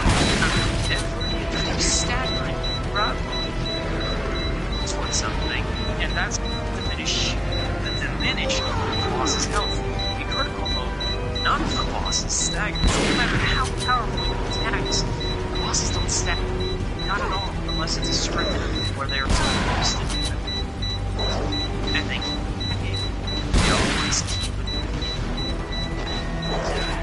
Oh my god, I just remember something very Freaking, I had to heal. I had to freaking reload. Jennison. Oh, Yeah. 15 seconds on the clock. 15 seconds. You remember the dude with the water guitar?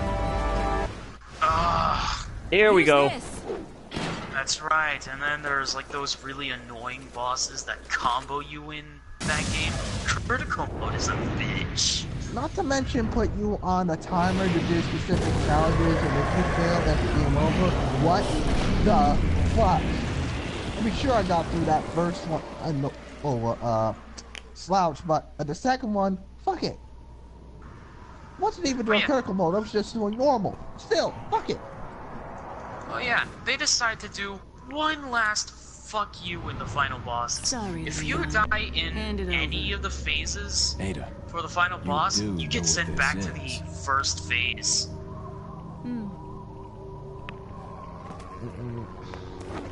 I don't even have the tolerance in me to handle it.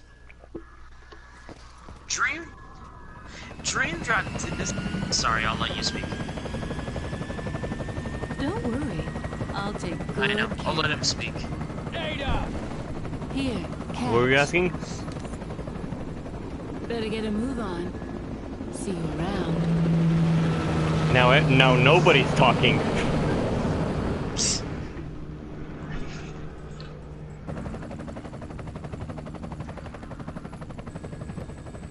Hella chapter. That's a funny way of putting it. Yeah, this is pretty much at the end of Ada's story in Resident Evil 4, as soon as she gets into the chopper. And she rides off into the sunset.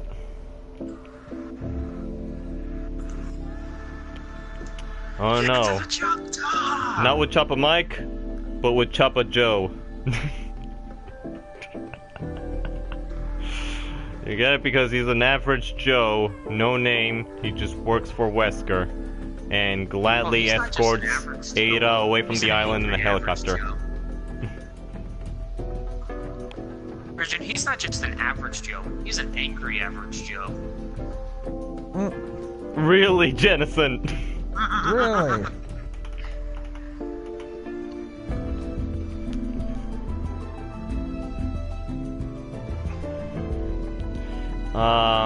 Well, we do have one more mode to tackle in this. It's the other mode where you play as Ada, and I have yet to try that one. Assignment Ada, yeah. And I remember I've only tried it once. This is why I don't remember anything about it other than she wears a different outfit, pretty much. And I'm not gonna lie, I like this this credit screen. It's like Resident Evil 5 in a sense, but oh look, I can see Leon over there. I can see him with the jet ski. That's awesome.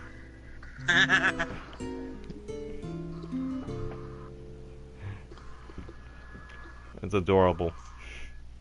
I like that how they just included that as soon as this part of the end credits is about to end. That's definitely worth waiting in the credits for. S stands for stylish. Wait, what? S stands for stylish. Why did I earn that trophy? S stands for superb. 4 hours and 56 minutes. I actually managed to beat Ada's campaign, and then I earned the Chicago typewriter. I'm happy. Save the game, and this time I'll save it over here on the second slot, because the first slot I wanna be able to start New Game Plus with Leon, especially for when I start playing as him again. As a matter of fact, considering yesterday I was in a little bit of a despair because I thought I messed up. Let me actually try and see how New Game Plus is going to work.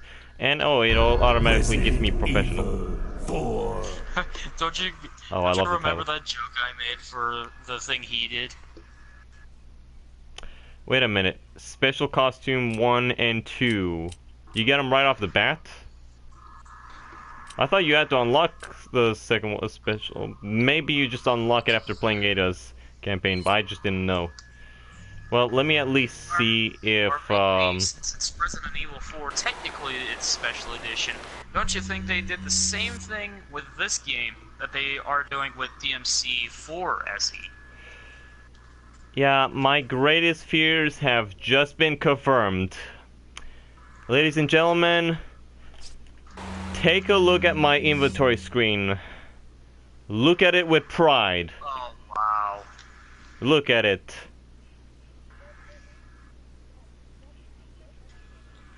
Oh yeah, that's true, that's true. I am happy about the outfit. I especially love this outfit, the Raccoon City Police Department. Like this was...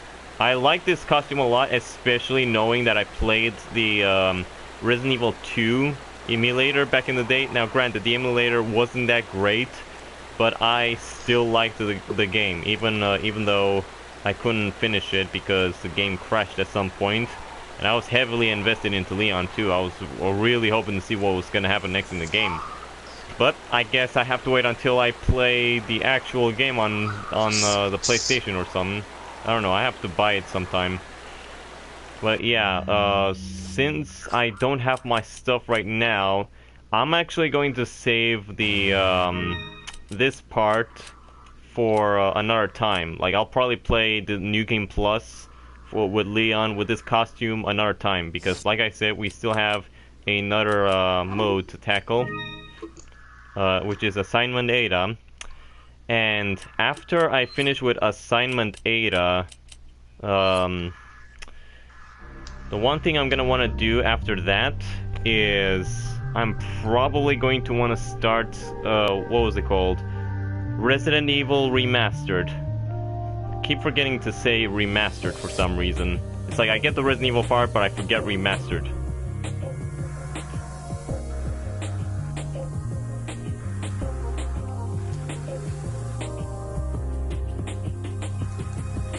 And I gotta say, even though I don't remember this much, I do like this look for Ada Wong, this particular outfit with the vest. I don't know why, but the armored vest and all that pretty much just like the Raccoon City Police Department outfit. Pretty much seem to be pretty good to me. Not yet. I'm sorry, my grammar is messing up right now, and it's probably because I'm tired.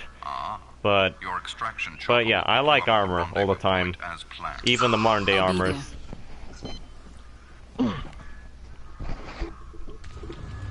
mean, of course, you can expect me to like armor of any kind, especially since I grew up playing a lot of shooters and a lot of medieval type games, especially Dark Souls. Okay. Mission objective: collect 5 Plaka samples and head towards the rendezvous point. Okay, let me check my inventory. Oh, and they gave me 3 weapons right off the bat. And I'm assuming they're doing this specifically because this mode is actually pretty difficult. Oh, and I like how they give me the Punisher for this one. They don't give me the other pistol for Ada, the one she was using before. We're using the Punisher once again. Yeah, the Blacktail. And I'm not gonna lie, the Blacktail is pretty good, but I don't like it all that much. I actually like the Punisher a lot more, especially for the way it sounds. I'm stuck in a loop!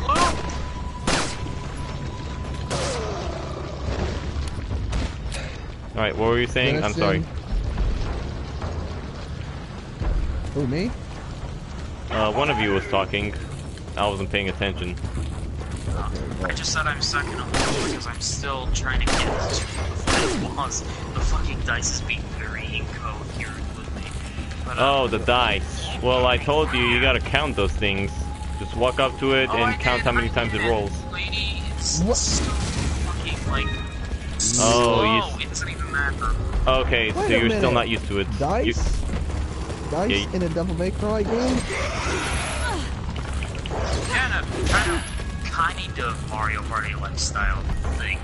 Yeah, he's still not used to the way Lady melees. So you're telling me Lady is a gambler? No. The thing is... it's just the final trials and these. This is probably where people are complaining about the dice gimmick. Let me explain it better because I can explain it much better for Sones. So basically, in Devil May Cry 4, there's this little mini game where a dice drops down in the middle of a room, and you have this board, which is basically the entire floor, and you're supposed to move this statue of your character across it. And to do this, you need to pretty much hit the dice, and whatever number it lands on at the top, it will then determine how many steps your piece will move on to.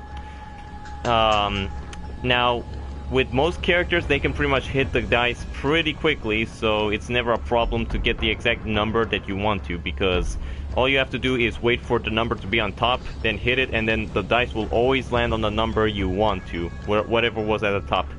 With Lady, it's a little bit delayed because she swings slower. Granted, it didn't stop me from being able to get it accurate every time, because, of course, I had practice playing with Lady.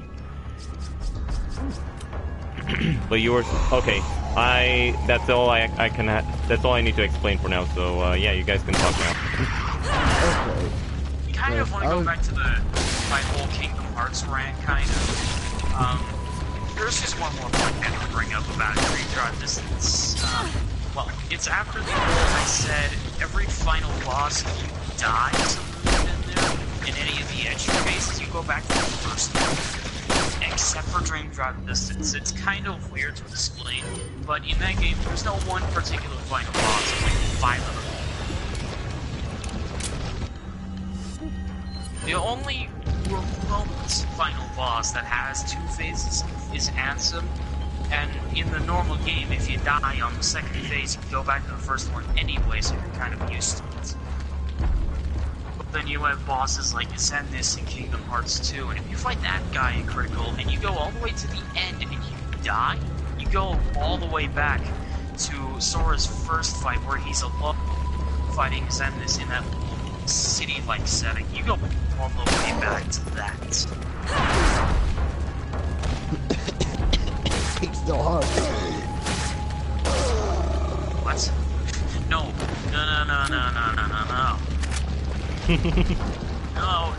No. As you see, Peter Fades is just like a little boss, and a very fun one at that, I find. Sadness in Kingdom Hearts 2 has 7... no. Can't throw your axe at me through a window, can you? 5 phases. 5!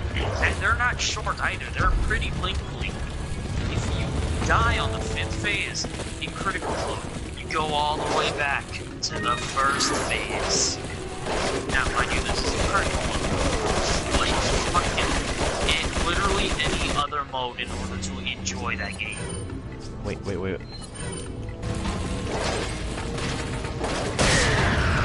is for the most hardcore gamers, but listen to this. I'm probably one of the more hardcore Kingdom Hearts gamers. I still don't like Critical, and I'm never going to play it, except for Dream Drop Distance. Why? Because at least I can beat something in that.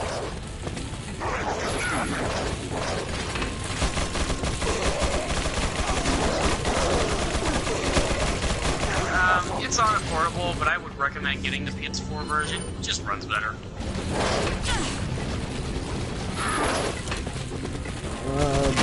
Yeah, it's in one of those compilation discs.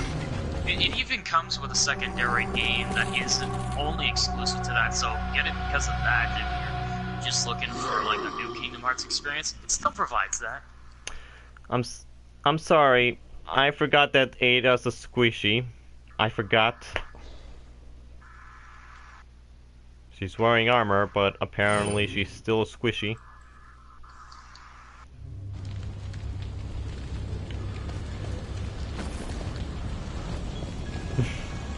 Or for Leon, for that matter, because at least with Leon, when you get the armor, you get some damage reduction.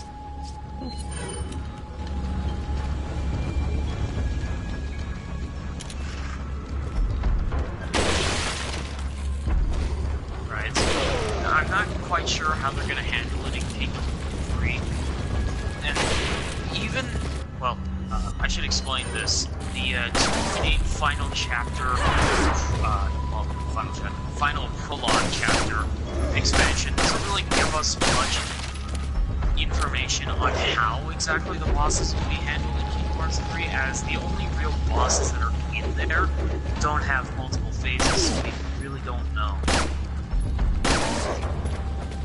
And no, Critical Mode doesn't help either. I couldn't tell you.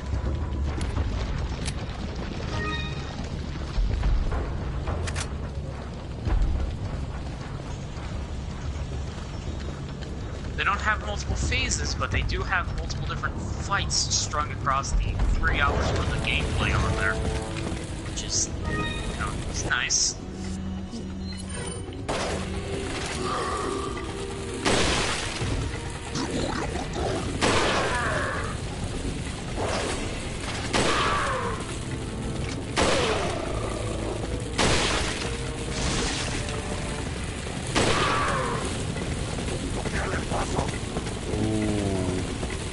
Gonna be quite a crowd coming up down here.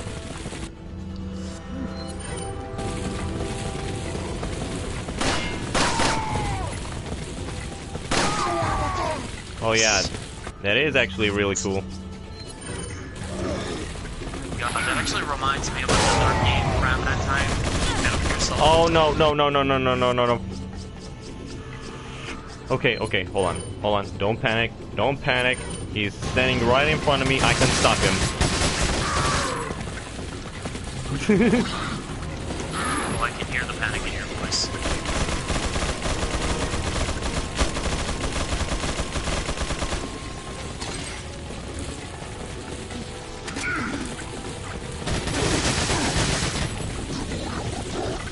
Oh boy.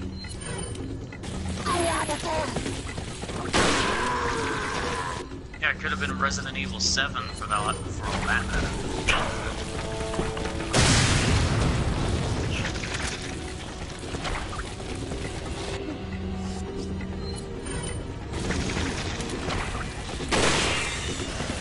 Well, you basically, you know that standard generic first-person shooter horror game? That's Resident Evil 7 in a nutshell.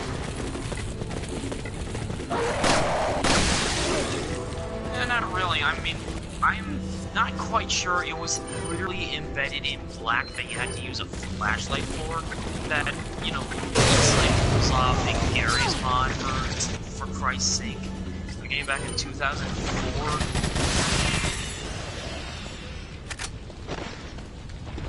It literally is that strung across 5 hours of boring first-person shooter gameplay. That's really should be more of an immersive experience, but it doesn't provide that. It just I mean, granted, while you do get at least a gun in there, you don't get a combat knife, unfortunately, which kind of sucks. Yeah. And that... It even forgets one of the most important things for a Resident Evil game is the combat knife, which is pretty damn essential for Resident Evil. Also, okay, so I noticed there's this common trope that tends to happen in certain video games. Okay, so you get a chainsaw, why don't you keep it? Literally, he gets a chainsaw at some point, and he doesn't keep it. I've seen that happen in Evil Within as well. He gets a fucking flamethrower, and he drops it just because. Yep. Oh, Christ. Imagine how many enemies you could have been able to kill with that flamethrower. I wasn't even talking about Evil Within. That literally happens in Resident Evil 7 as well. They didn't learn from that. Yeah, exactly. Now, also, one thing that makes Resident Evil 7 contradict itself and the rest of the series is the fact that it tries to be a little bit like Outlast. Like, if you've seen Outlast, then you know what I'm talking about. I mean, granted, Outlast did have a few positives, right? Of course, I didn't like the game specifically because for the majority, the gameplay to me was like, explore for a bit, then get a specific item, then jump scare, explore for a bit, jump scare, or explore for a bit, jump scare, get chased around, hide in a closet, escape, jump scare, walk around a little bit more, jump scare, get chased around again, walk a little bit, then get chased around again, and then jump scare, and then walk around a bit more, get jump scared, and then chased again, and then rinse and repeat. I don't know, it was just a crazy game to me. And I feel like Outlast could have done much better, both in its first game and its sequel. Which, I'm not gonna lie, the sequel was a little bit interesting at first, but then again, the only reason I wasn't interested is because it felt like a copy and paste of Resident Evil 4 with the village.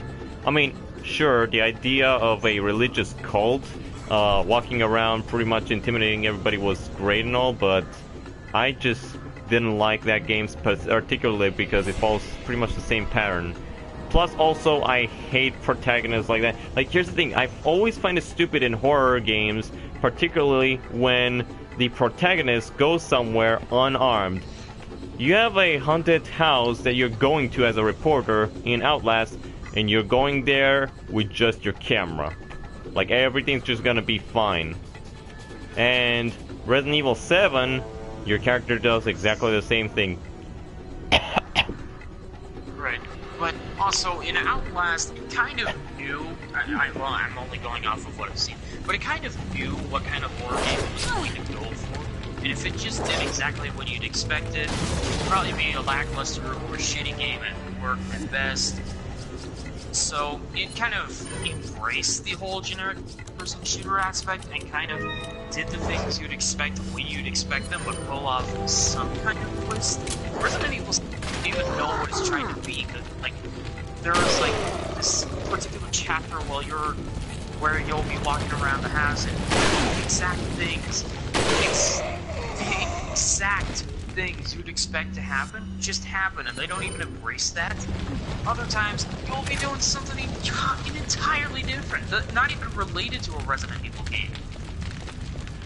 No, what Resident Evil 7?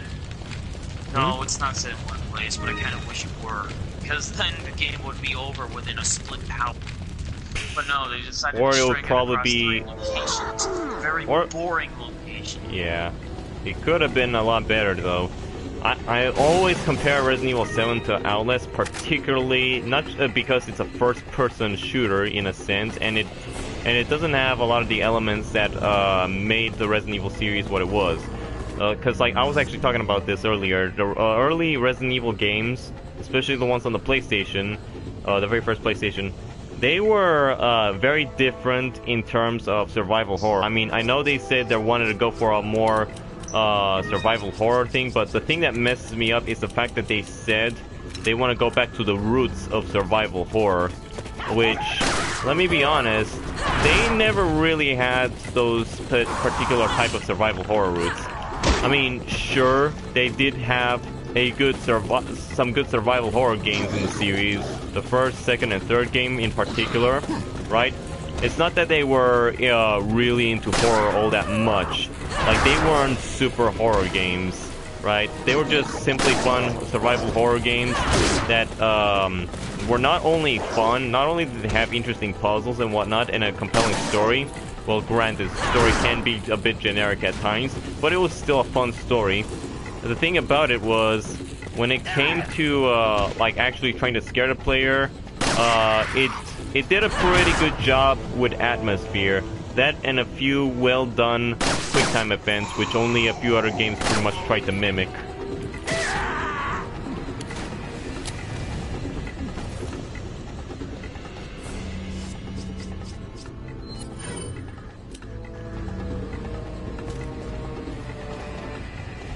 Oh yeah.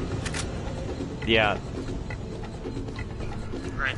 That's another thing that RE7 really fails at, is that, like, you have, like, Resident Evil 4. I'm gonna use Balthazar's boss battle as an example. That's fucking terrifying. Balthazar? The first time I saw that. Yeah, Balthazar, you know, the thing that comes out of the wall and it looks horrifying. You're talking about Salazar, not Balthazar. Yeah, Salazar, not Balthazar. I don't even know what the fuck Balthazar is yet.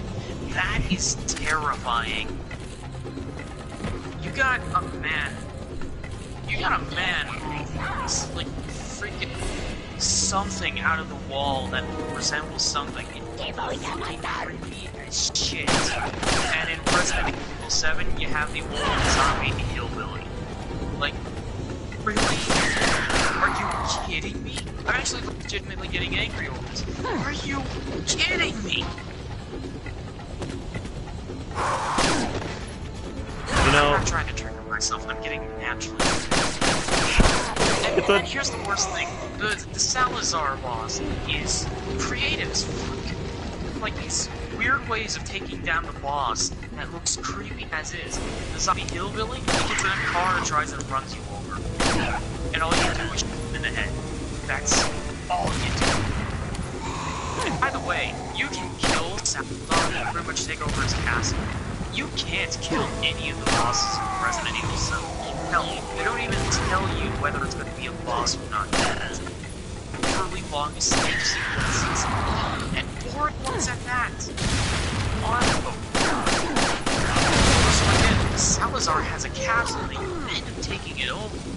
Resident Evil 7, you start off in a generic, standard Halloween-style house, and then you go over to a hillbilly house. yeah, with the setting in Resident Evil 7, the only mess up they made over there is the fact that they tried to go for the Spencer Mansion again, basically, but different.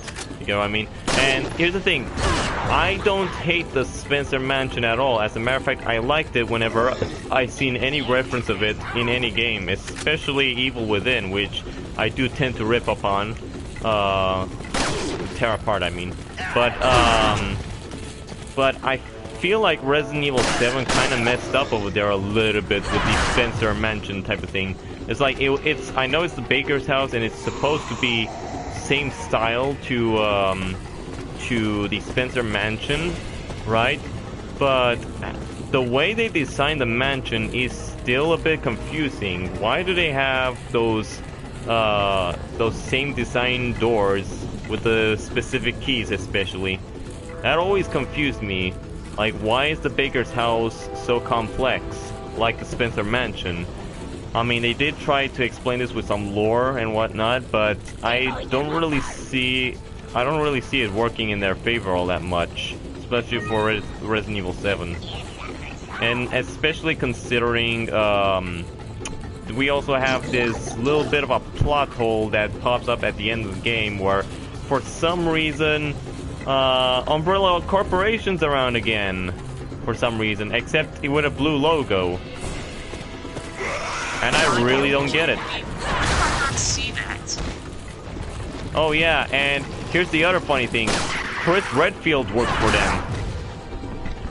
What the fuck? Yeah, I know, right? The one dude you wouldn't think would work for Umbrella Corporation is now working for Umbrella Corporation. And he's still the good guy.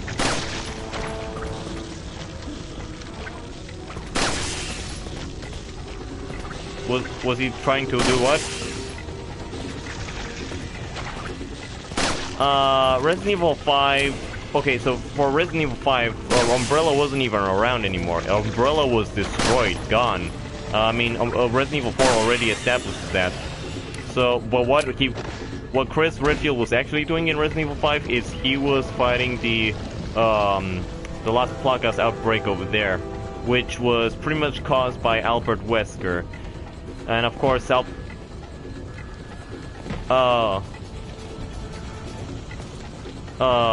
mean Excella? The one that... Yeah, Excella, and you got it the other way around. Wesker betrayed her. But used to work for the BSAA. As a matter of fact, it was funded by the BSAA at some point, right? Oh, I remember the name now. It was Tricell. She was working for Tricell, and she pretty... First try. Yeah, pretty much Excella took over Tricell and started working for Wesker, especially because, you know, Wesker was willing to pay up a lot for whatever he wanted. Oh my gosh, there's two guys behind me. I didn't even realize. Okay, but as I was saying, pretty much Wesker offered a lot of money so that he could buy some stuff from there so that he can build whatever he wanted to, like his own little kingdom, right? At least that's the description he gave them. And Excella wanted in on that, so she pretty much had a thing for Wesker, in particular because of his ambition. So that's why she pretty much betrays the BSAA, she betrays everybody, and causes all that, and she helps Wesker cause all that havoc with the Las Plagas, and Ouroboros especially. Ugh.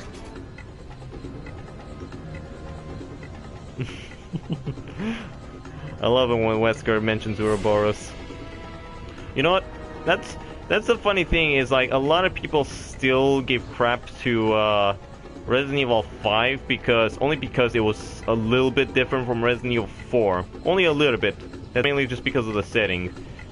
And then I remember I was watching Yo Video Games Farewell Dante series, right? Because they were playing all the Devil May Cry games up until the reboot, right? And Jenison, you probably don't know about this. They literally did a Farewell Dante series on YouTube. You can go ahead and check that out. That's actually pretty awesome. But the thing I remember is that Simmons is one of the people who sees Ouroboros as an Easter egg on Devil May Cry 2 for some reason, and then he's like, oh, so that's why Resident Evil 5 sucked. Because Ouroboros happens to be in 2 games at once. Oh, don't forget, it's also in Mega Man ZX Advent. Oh, and let's not forget Strider, whose one of his special abilities is called Ouroboros. I think that might be a coincidence. Oh no, it's been there for a while.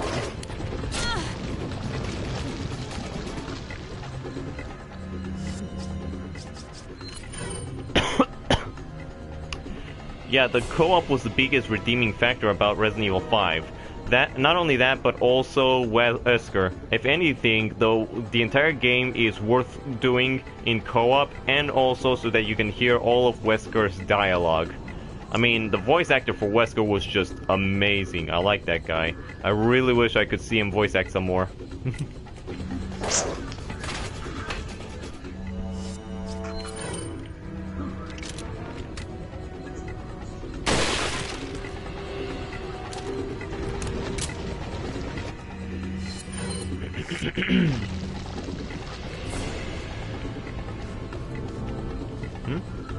Oh, I see you over there.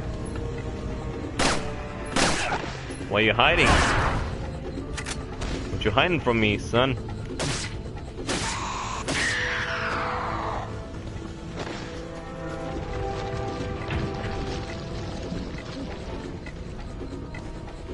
DC Douglas. Yeah, that's the guy who was voice acting Wesker.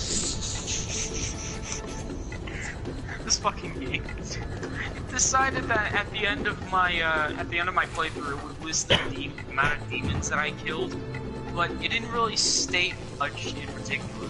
It said this. I have killed 20 plus demons.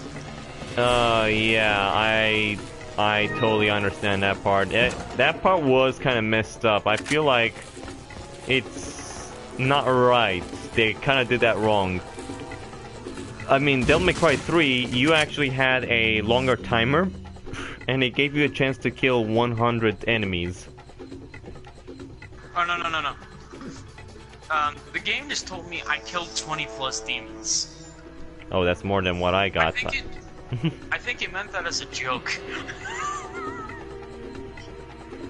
Yeah, pretty much. I mean, I was a little disappointed in the fact that the credits were so short and it didn't allow you to fight 100 demons again like in Devil May Cry 3, which was actually really fun. I actually once got, I think, 200 kills at some point. Heck, I was going for 300 one time. And I was very close. Next color here. Jesus Christ. It gets even more.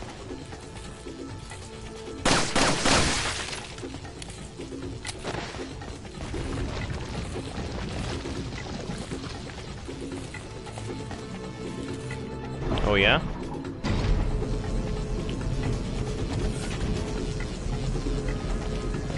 X-colored Dante. A Dante that actually does have black hair. Holy crap.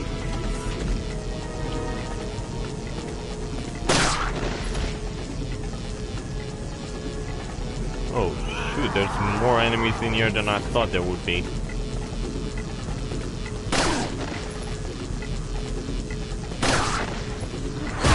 Regent, I'm about to send you an image of a recolored Dante. Please don't get triggered. Triggered? Why would I get triggered? You'll see.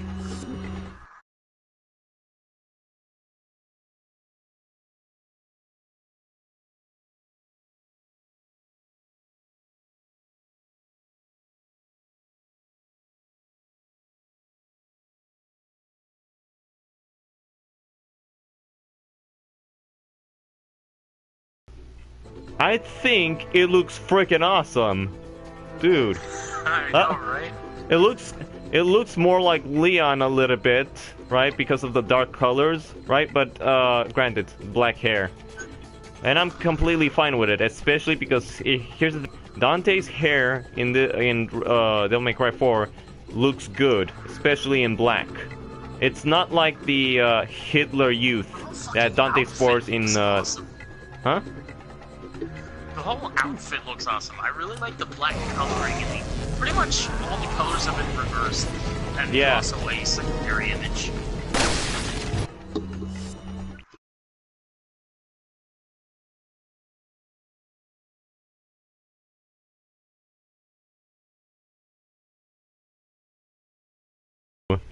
Looking more like Virgil. I like that. It's actually not that bad. It's actually a better contrast considering his original outfit.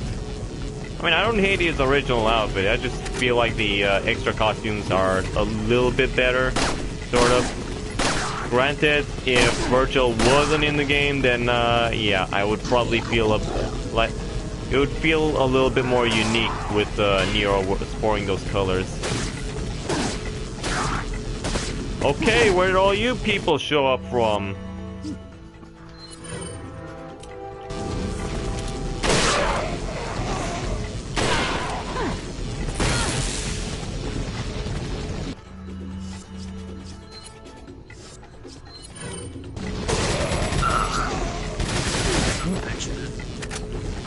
Oh yeah, you're talking about Reboot Dante.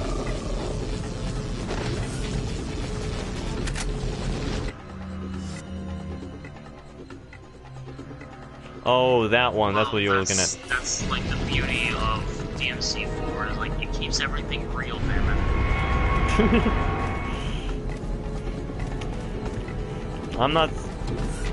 I'm not saying it's wrong to hate the Hitler Youth haircut that Dante sports in the reboot, but we just don't like it.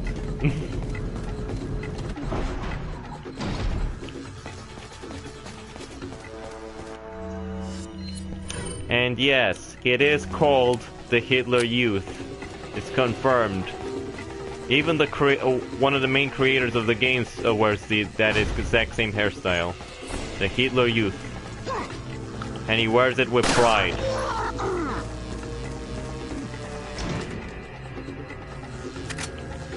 Oh, Resident Evil 7. Okay, so...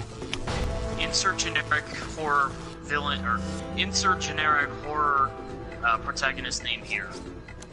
As far as I've seen, he doesn't have one. I mean...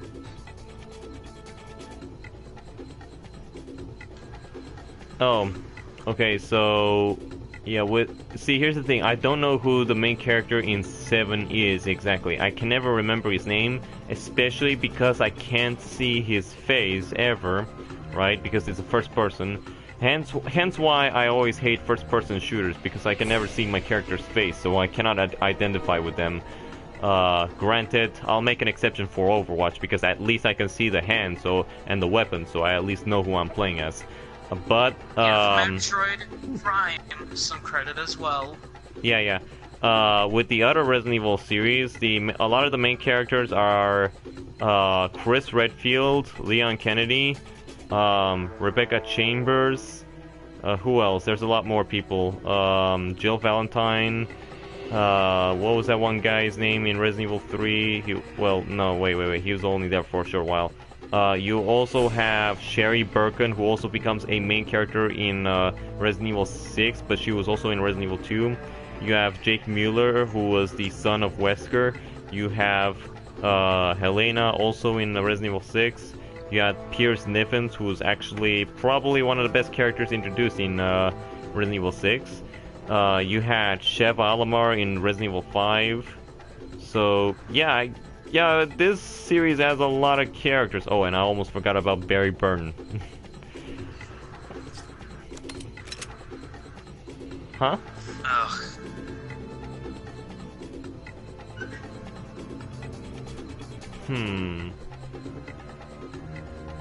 Civilian. Yeah, he is a civilian. I mean, the only reason you end up playing as him is because he goes there to rescue his wife, whom he found like a video of, pretty much asking for help, or actually not asking for help, but it was a video pretty much saying don't come, right? But he goes anyways. So yeah, we're playing as this inept protagonist who's not very good with firearms or not any other kind of weapon. I mean you probably expect him to pick up a hatchet or something that he'd see around the place, but no, he doesn't pick anything up. So you're just pretty much stuck with a pistol that you get. And that's pretty much it. Oh, you do get a chainsaw boss fight at some point, but for some reason, you don't get to keep the chainsaw, like I said earlier. Which is a shame. Yeah, so not only is he a bad protagonist, but he's also a dumbass to boot. So, yeah, fuck him. I mean, we can understand Chris Redfield being stupid at times also, because he does have his moments, right? But it's fine with him because, you know, I mean, at least we can understand he's in a unique situation. Especially Resident Evil 5, right, where he encounters the last Plagas for the first time, right? Because The only notion of the last podcast that he's ever known was just from the Kennedy reports, and that was just about it. So yeah, it's not exactly that he's screwed in the situation, it's just that he doesn't know. So that's why you'll probably hear him say or probably do some things that are questionable at times. It's probably stupid, but it's understandable, right?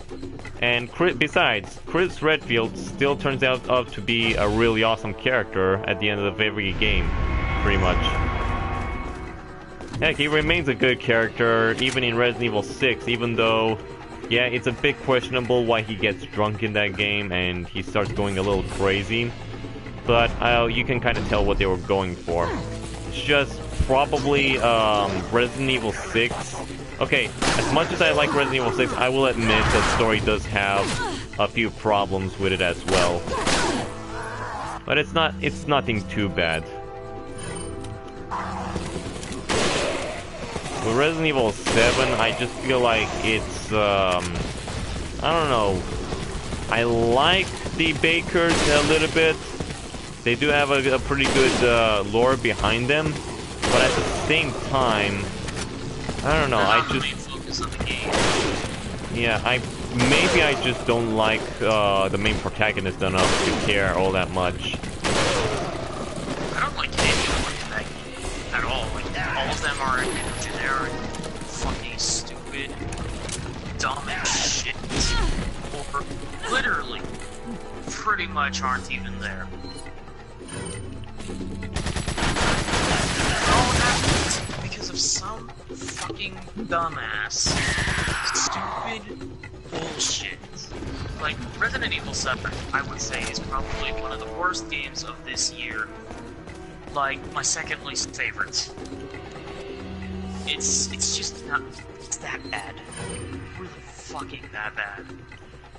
Ladies and gentlemen, once again, you are free to disagree with us, but it's just our opinion. Don't get your, have the opinions that, you know, I'm not gonna say are correct, but opinions are based on the person. I, personally, really fucking hate this game. If there is nothing within the next coming 2 months that outshines it in Ported, it will be my least favorite game of this year.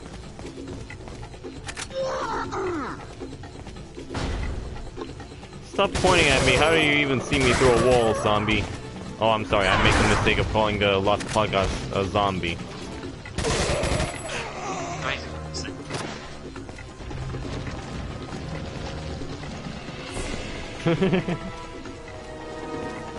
Again, we're not saying that you can't enjoy the game. Like, if you do enjoy the game, good on you. More power to you. We just don't like it because we have our own personal reasons for it. Yeah, I'm not saying that you shouldn't go out and play the game. No, if you impress me in any kind, you probably should play the game. Advise your own opinion about it. What did you say?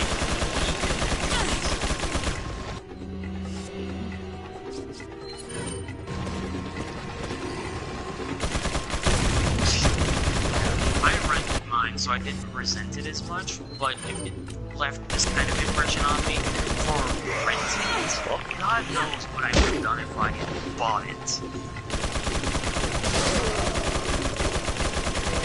Oh, thanks for killing your friend for me. Here, have a grenade. No! I can't wait for one dumbass who makes this argument. But Call of Duty Infinite Warfare came out around this time. Isn't that your least favorite? Well, it did come out around this time, but it technically came out last year. And I also haven't played that. Why? Because it looks stupid enough I wouldn't play it. I would have to be an absolute dumbass with literally nothing better to do to play Infinite Warfare, to even think about playing Infinite Warfare. Okay, well, I'm in a desperate situation now, and I really need help. Grab this real quick.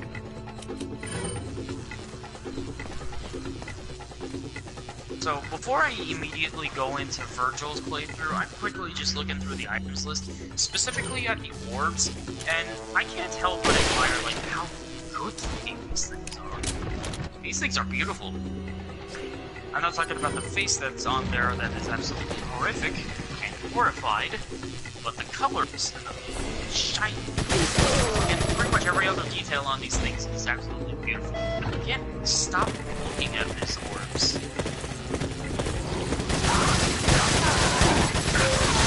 I can't stop looking at all. They're fucking horrifying. I actually went along sort of fucking red and blue orb specifically. Red, I favored just that much more, but it's still makes sense.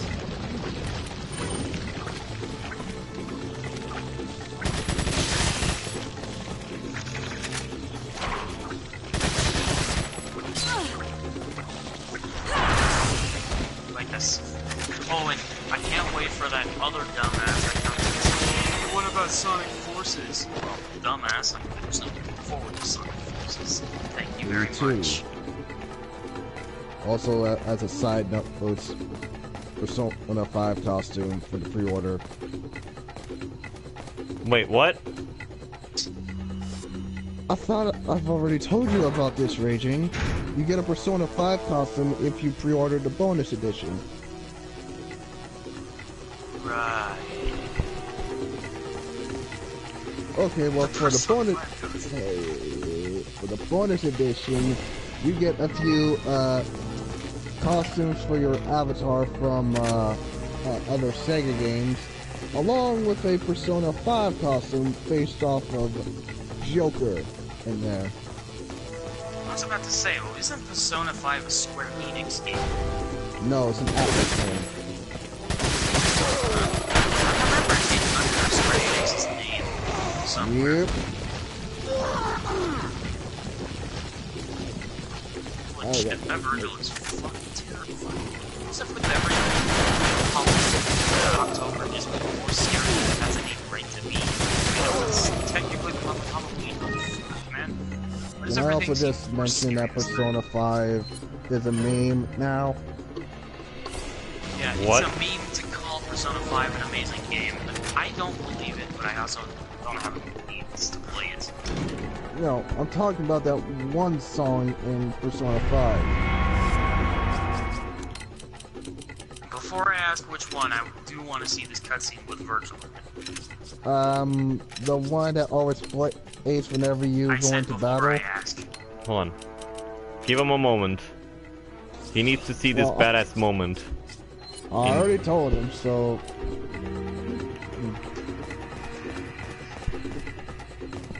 Jesus, Jesus, Jesus.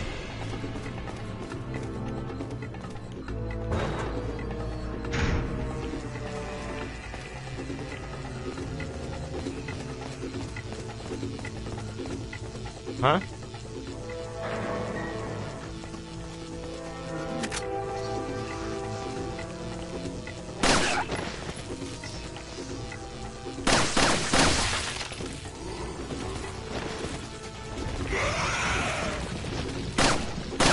What? Just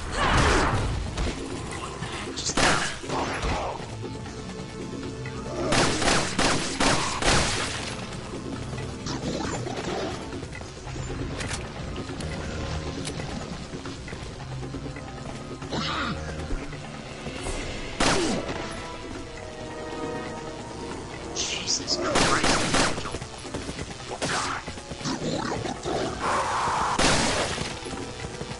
Also, what the heck is the waifu wars in the Persona series? Waifu Wars. It's always hard.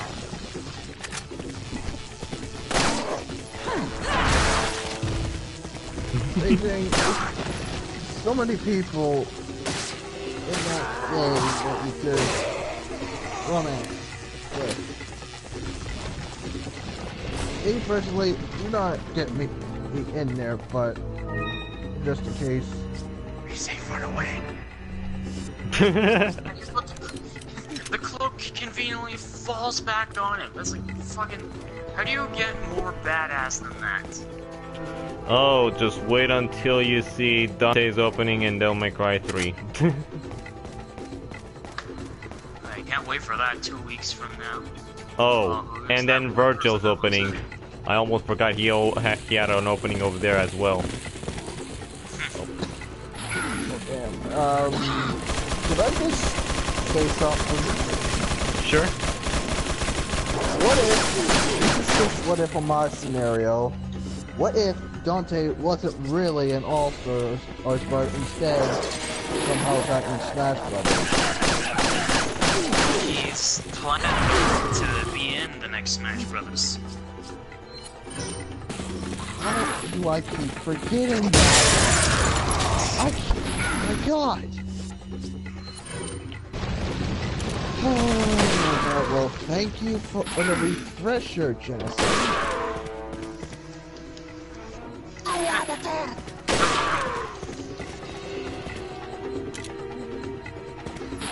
No, I am happy, it's just that I'm mad at myself for forgetting an obvious subject.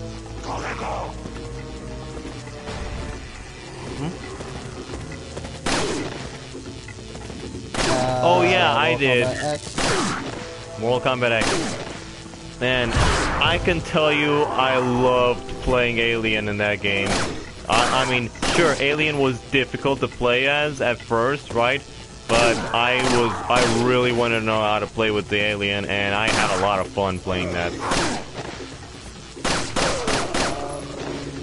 First Mortal Kombat I played was with, what was that game mode that let you go into story mode and fight, man, this is really difficult for me to remember. Are you talking about the one that had Kratos in it? No, not that one. I'm talking about one back on the PS2. Oh, okay, so you're probably talking about, There was one that let you go into this sort of adventure mode.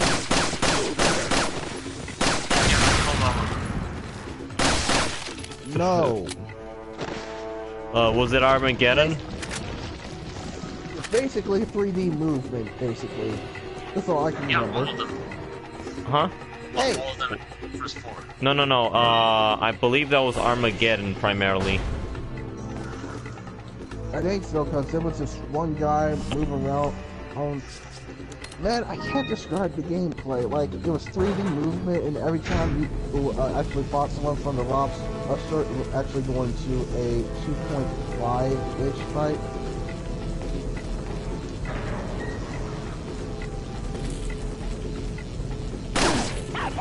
Also, you can make your own character. You do what? I believe that's called Soul Calibur 3.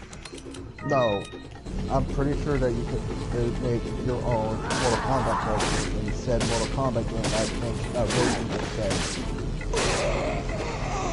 Character creation. You know, I never knew that at least one of the Mortal Kombat games actually had character creation. Because usually most of the Mortal Kombat games don't offer something like that. Sir, I'm gonna need you to die. I mean, I've already slashed you several times. Fuck off, Dante. Wait, why did you just say that? Because I'm in the fucking tutorial still. Oh, okay, oh, you're doing that. Okay. Alright. No worries. Huh? Oh yeah. Suplex. I like suplexing people with Leon a lot, but it's a shame Ada can't do anything like that either. Granted, what she has here is still pretty good. Hold on.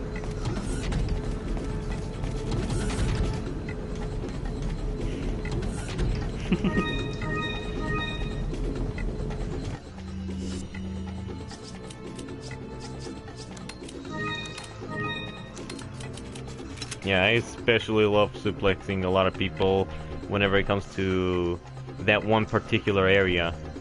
And then I forget which character also has the ability to suplex in Resident Evil 6. Didn't Leon also suplex people in 6?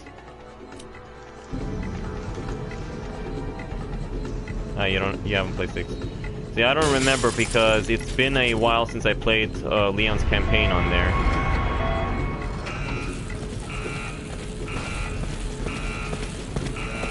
Oh, you gotta be kidding me! They brought the entire squad. Fuck you, Dante. Oh, please. Don't say that line again. We're getting into Reboot Dante.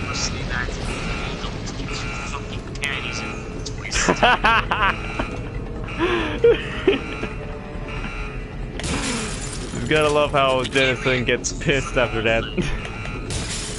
Give me a D for all of that. Please fucking Virgil, the first thing I get is a D. Come on. You should get a D for the first time I played Dante. I'm guessing you haven't played Bloody Palace yet, right? Oh wait, hold on. You haven't beaten the game on. I'm still in human mode. Oh yeah, okay. Right. You have to unlock that after you play on Demon Hunter. Of course, I went ahead and did that with Lady and Trish, because why not? Wait, why is there a security key for this one? We just climb out this window and investigate this other door. It's locked again. I think I know why there's a security. The game probably wants you to find the computer room. Fucking hell. You know, I find it as soon as you say it, Sonace.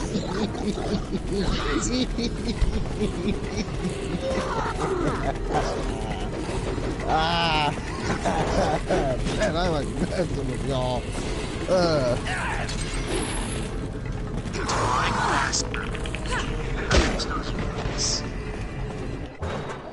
I'm gonna ignore all of you guys. Yeah, ignore all the zombies because why not? Krauser! Hold on, nobody told me I had to fight Krauser again. Bowser? What? Bowser? Not Bowser! Krauser! Jack Krauser! You filthy bastards! You got me killed! How did I get you killed? Because you had me yelling at you and I couldn't concentrate on Krauser.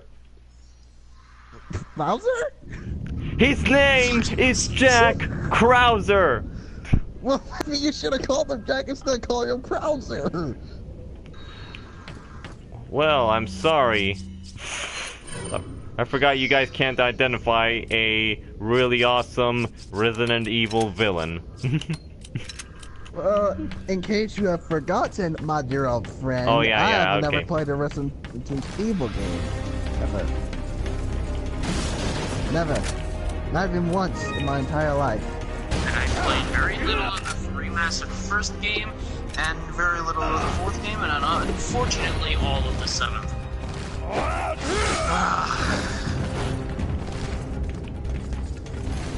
Yes, I've beaten the game, and I fucking regret it. Ouch, Krauser. That's another 5 hours I could have easily been putting into Garden Warfare 2, which is so much more. Even with the flaws of that game. Okay. Alright, come on. No fear. Come on, Krauser, bring it on. Fucking Dante's Come on, boy, come on.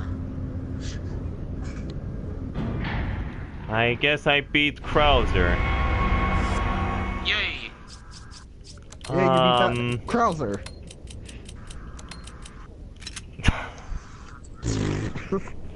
You guys prevented me from making a very funny joke, god damn it. Darn you, you bastards. How dare you, you assholes. You know what's funny is that he just chucks a flash grenade at me and then disappears like a ninja, and then he straight up just gives me the last Las Plagas sample that I needed.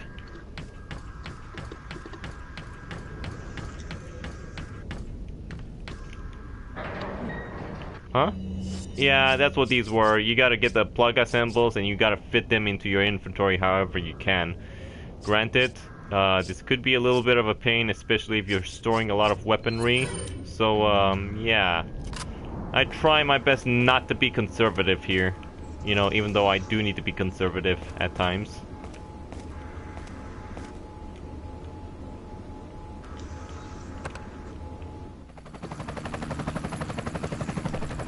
Oh, that was it? I thought I would have to engage in an escape sequence, but never mind. Oh, and here's a cutscene we never seen. I like that. Is Krauser there? He's dead. Pity. But after all, just another expendable grunt. Thanks to you, however, Umbrella's one step closer to its re-establishment. Re-establishment? And once it is, there will be significant changes in our world. Sadly, no. No, I think he might have... I think he died in the 5th game, right? Didn't he die at some point?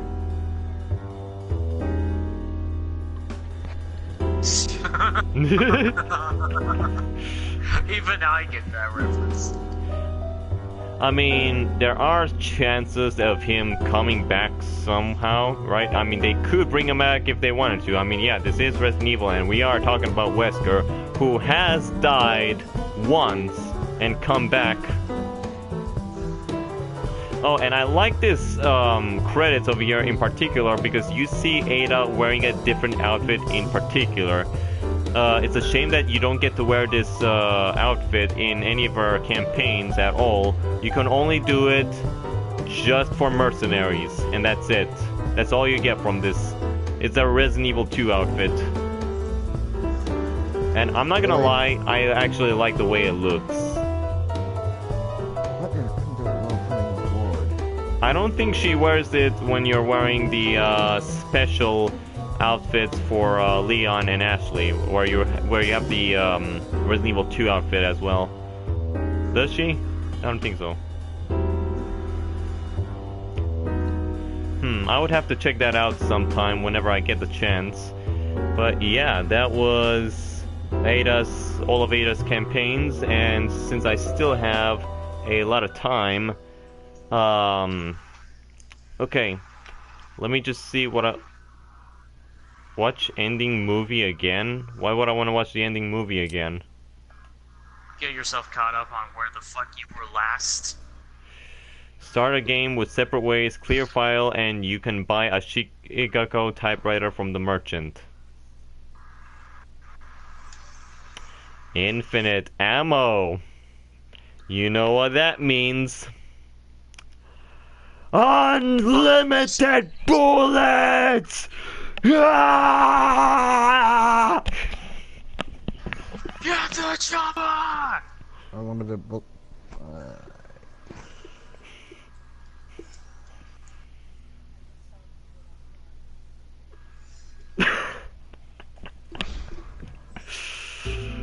I apologize. I just realized something. What? I could technically stream Virgil's playthrough of this game because I believe it takes place before the first Devil May Cry game. Well, why aren't you doing it? Because you're streaming your game right now? You know, we can turn this into a dual stream if you wanted to. We've done it before. We could. Also, I'm a little ways into it. It's kind of late for me now. Yeah. This is Whatever why it is in the morning, you're real late. Surprisingly, I still do get a good amount of viewers even at this hour. So, hold on. Let me check the live chat. Right now, there's only 2 people watching this one. Yeah. Kinda need to pick up the slack with this. And I just realized why Virgil's my favorite character in all of DMC. Why? Because that's how badass he is. Because what? That's how badass he is. It wasn't easy, but I'd say... Okay, hold on. I did not want to click on that. Okay, so... Oh yeah, I'm gonna try a little bit of Mercenaries right now, as a matter of fact, before I put in something else. Especially because at the moment I'm practically done with almost everything that I can play on here for now. At least until I eventually start playing on New Game Plus, which I'm going to do a little bit later in November. But considering that Halloween is just about to approach, I think after I... Tuesday, yeah. Tuesday. That's gonna be exciting. I'm thinking right now, what game should I play after I'm done streaming over here for Resident Evil 4? Sounds like something else. Huh? I wish I had it.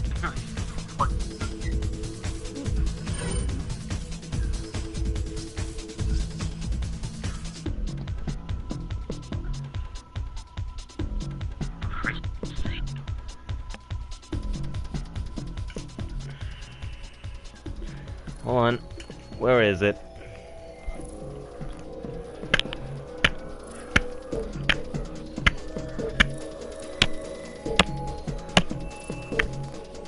Looks like someone is banging their water bottle.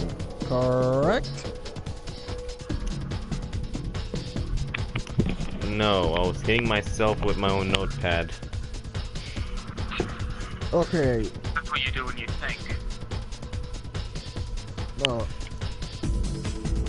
No, because as soon as she started talking about amnesia, I had forgotten that game even existed. It's been such a long time since I talked about amnesia.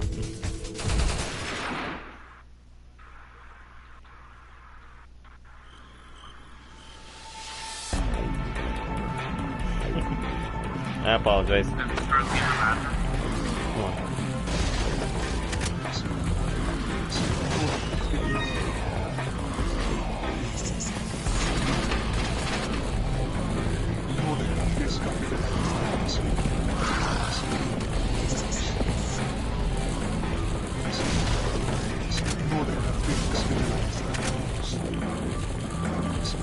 Come closer, folks. Come closer.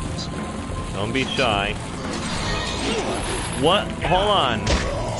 Oh, I forgot. This ain't Resident Evil 5 or 6, where Leon actually kicks the, what's it called? The timer. I'm actually kind of disappointed by that. Holy crap, I just turned virtual to super virtual. Not even realizing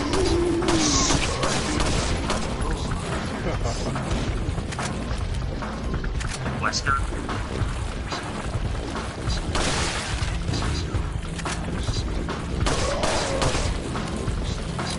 Oh, I believe that might be the senator. Oh wait, sorry, wrong series.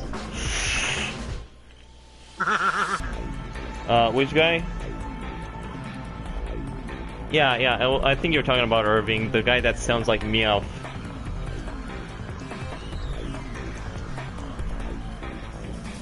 Yeah, that guy.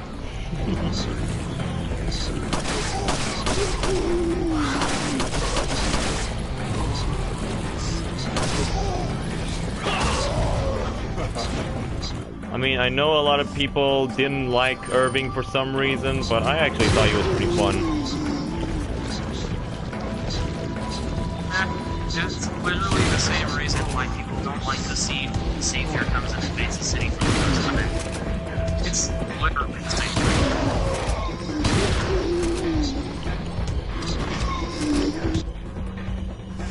thing. Yeah, but you kind of understand why he's in that position.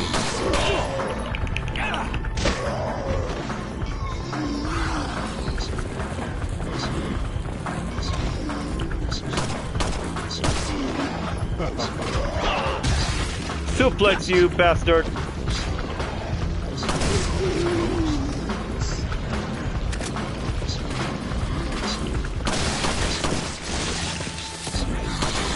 Oh, Okay, I need to retreat. Do I have any healing items? Yes, I do.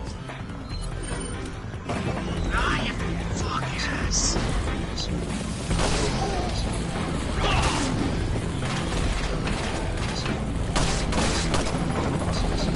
Oh, and I need to find a timer quickly.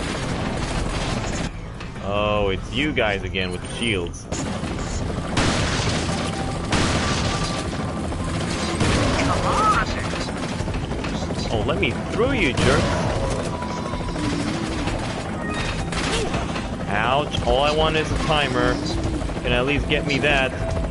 There's a timer. Why do you want the timer? 5 seconds! Because I don't want extraction!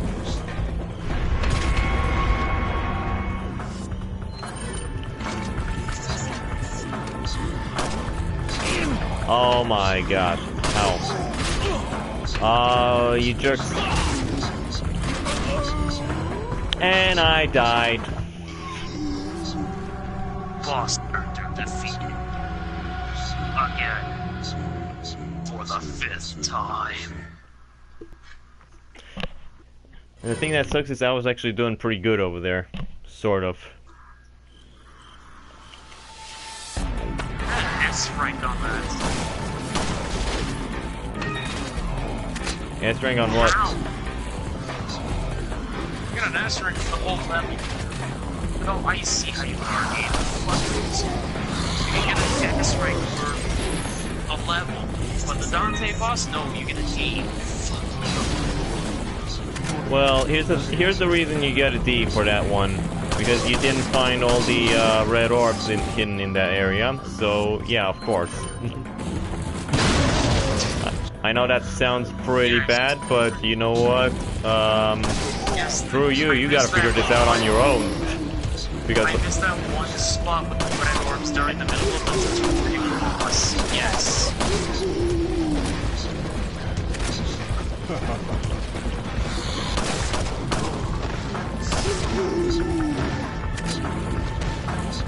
Okay, I'm glad that a lot of these enemies are giving me a plenty amount of ammunition for my pistol. Especially considering how inconsiderate I am with this.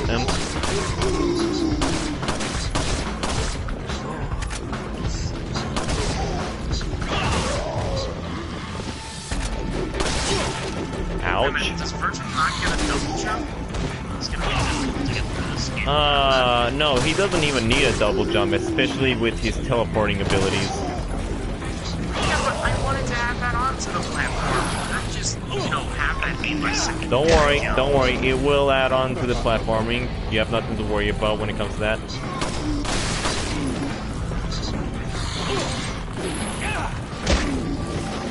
I really hate you guys.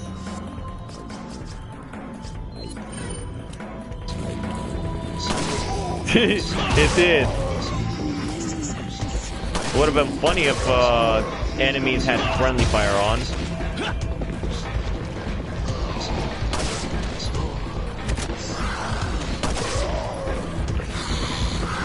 Oh, I forgot I can actually suplex enemies. If enemies had friendly fire on, that would make the Dynasty Warriors game all that more and easy.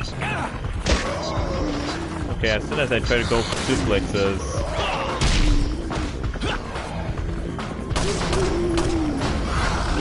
Oh my gosh, they keep grabbing me.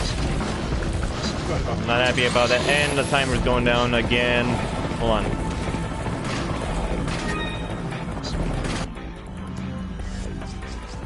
I'm holding X, but it's not doing anything. It's just making a Who shot me? Oh, great. We got guys on top.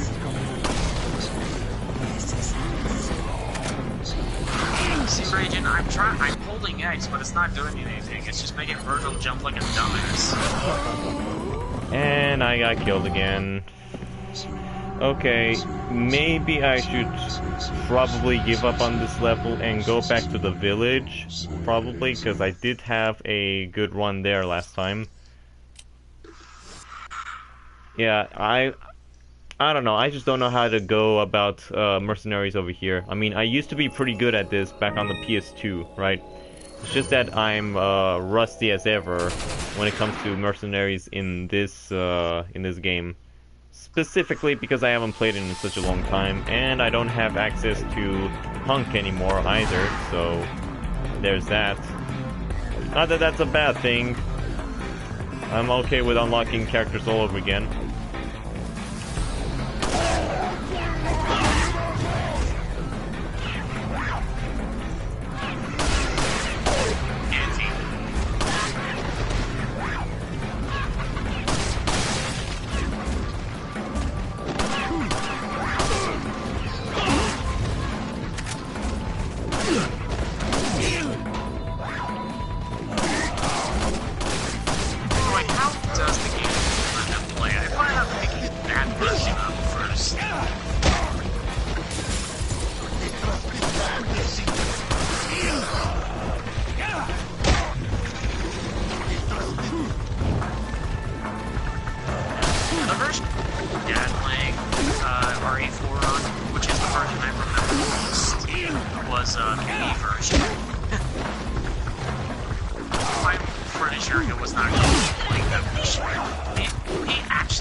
Do enemies climb through windows in this one?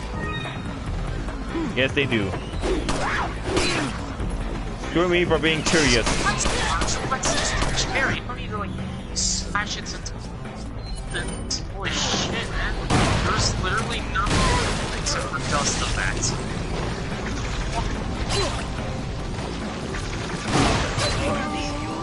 I want the GameCube version.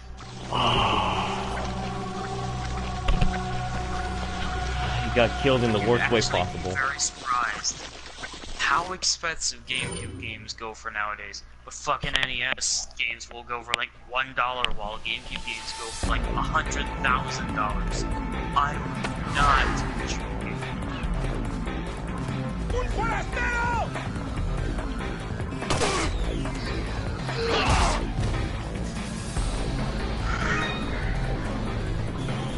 I really wish I could purchase an NES so that I can play the original Ninja Gaiden series. It's actually not that worth it. Believe it or not, the original Ninja Gaiden series, you actually kind of don't want to that. Unless you are like that diehard about it, I'm curious. You forget you're talking to the guy who played, what was it, Mega Man X6 far too many times. And on extreme mode as well. Yeah, I'm fully aware that you are sadistic, masochistic in that way, but like, Ninja Gaiden is in fact a different case. It's not that it's a bad game, it's just like, there's not really much reason to go back to it. That's true, that's true. I mean, I do like the, I mean, I always like the modern ones a lot more anyways. Granted. Wait, something just hit me from behind? What hit me? What hit me?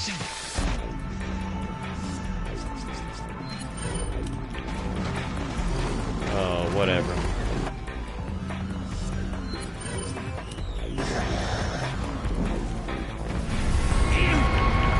Ah, really? I like how you guys are so aggressive to the point where you're able to grab me somehow. Very easily.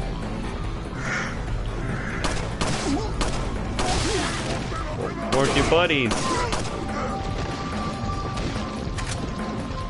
Where are your friends at? What?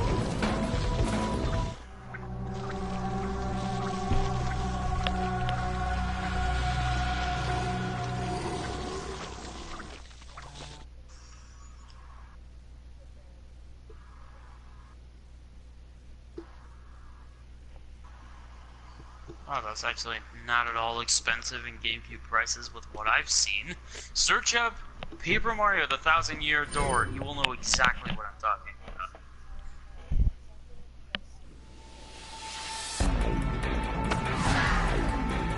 Christ. That's actually really cheap compared to GameCube prices. Like, I kid you not, I've seen most parts I've seen of The Thousand-Year Door especially if the recent memory, was like $1,100.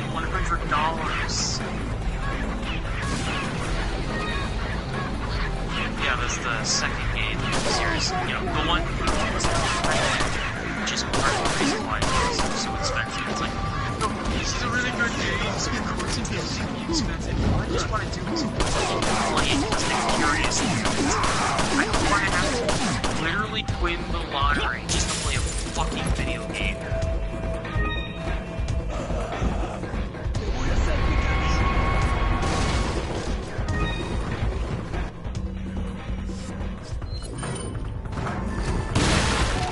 Super Paper Mario.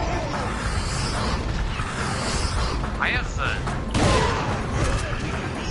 Actually, what's funny is I have the N64 Wii U access. I have constant access to it. And it's like my preferred RPG for the system. I have the 2 Paper Marios after that, which people consider like the downfall of Paper Mario. And they're not wrong, but I do really like... I actually really like Sticker Star. And it's not one of those 3DS games where it's like, okay, I'll play this if I'm bored. It's like, no, I really like playing it. But I can't say the same for Color Splash. Like, what people think Sticker Star is for Paper Mario, I know Color Splash is for Paper Mario. Color Splash is not in any way good. Except for when you get to the end. Like, it's all worth it when you get to the end, but the journey really is a large pile of suckage that is, like, really, out of all the things they could have done, that's what they did.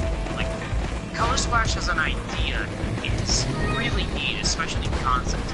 I would say on paper, but redundancy is redundant. But, like, Color Splash's entire journey is just, like, freaking brilliant. Again, the only idea you can come up with for apparently generic stereotype, you think the cool things, get to Bowser at the end just so that way he can turn giant. Oh wait, I'm sorry, Sticker Star does that part. Well, Color Splash makes Bowser literally color in black paint. It's actually Who threw that axe at me?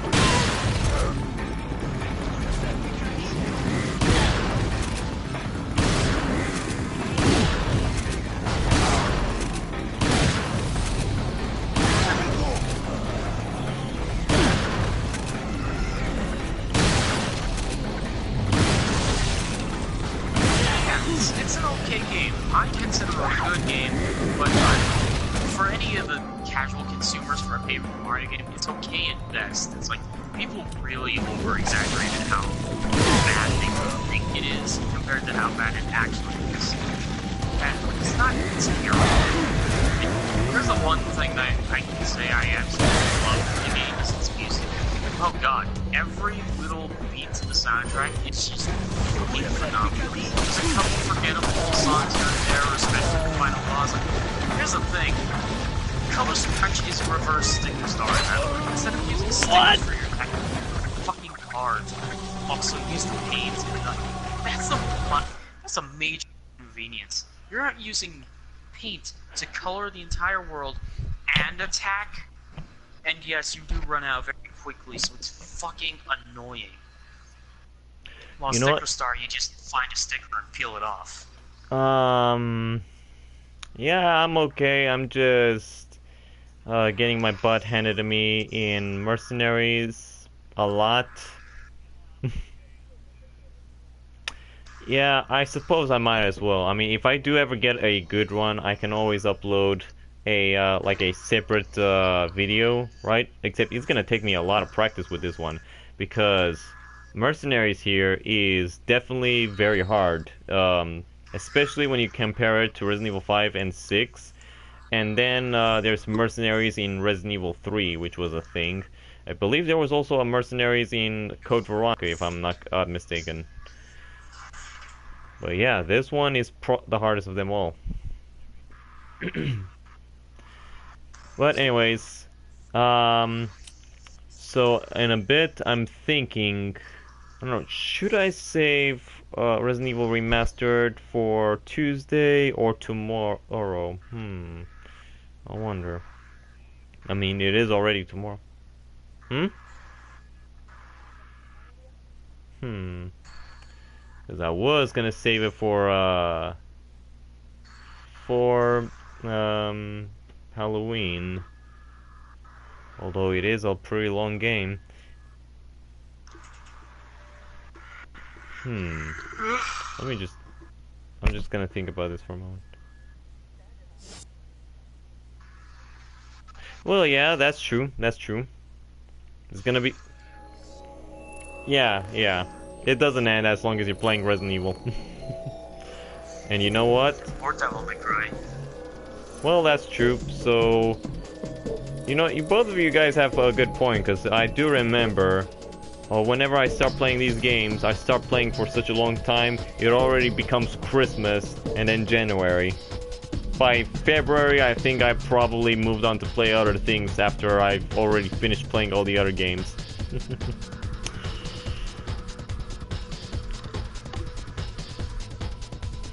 Yeah, that's true.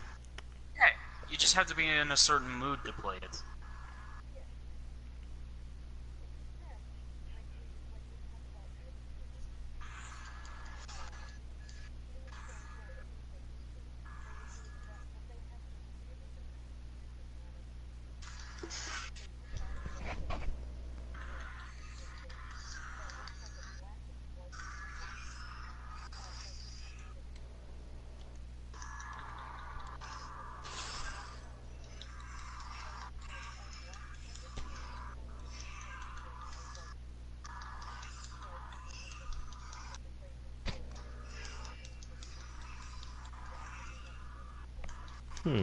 That sounds really awesome.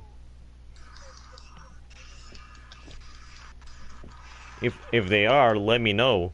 I'd actually might be I might actually be excited to play Demon's Souls for the first time. I never played it. I played all the other Dark Souls games and Bloodborne. Bloodborne sucks. But speaking of suckage, I kind of want to go finish my statement about Paper Mario. Not to interrupt you guys or anything. Hold on. I think I've made up my mind. I'm gonna save Resident Evil for Halloween. So I think what I'm gonna play is, you know, I might as well play Devil May Cry 4 right now and stream that as well in a bit. But for everybody who's enjoyed Resident Evil 4, thank you for joining. Thank you for all the likes and support, and I will hope to see you on the next playthrough of whatever game we might end up playing. And Resident Evil Remastered. Have a good one, everybody. It's gonna be hello again in a few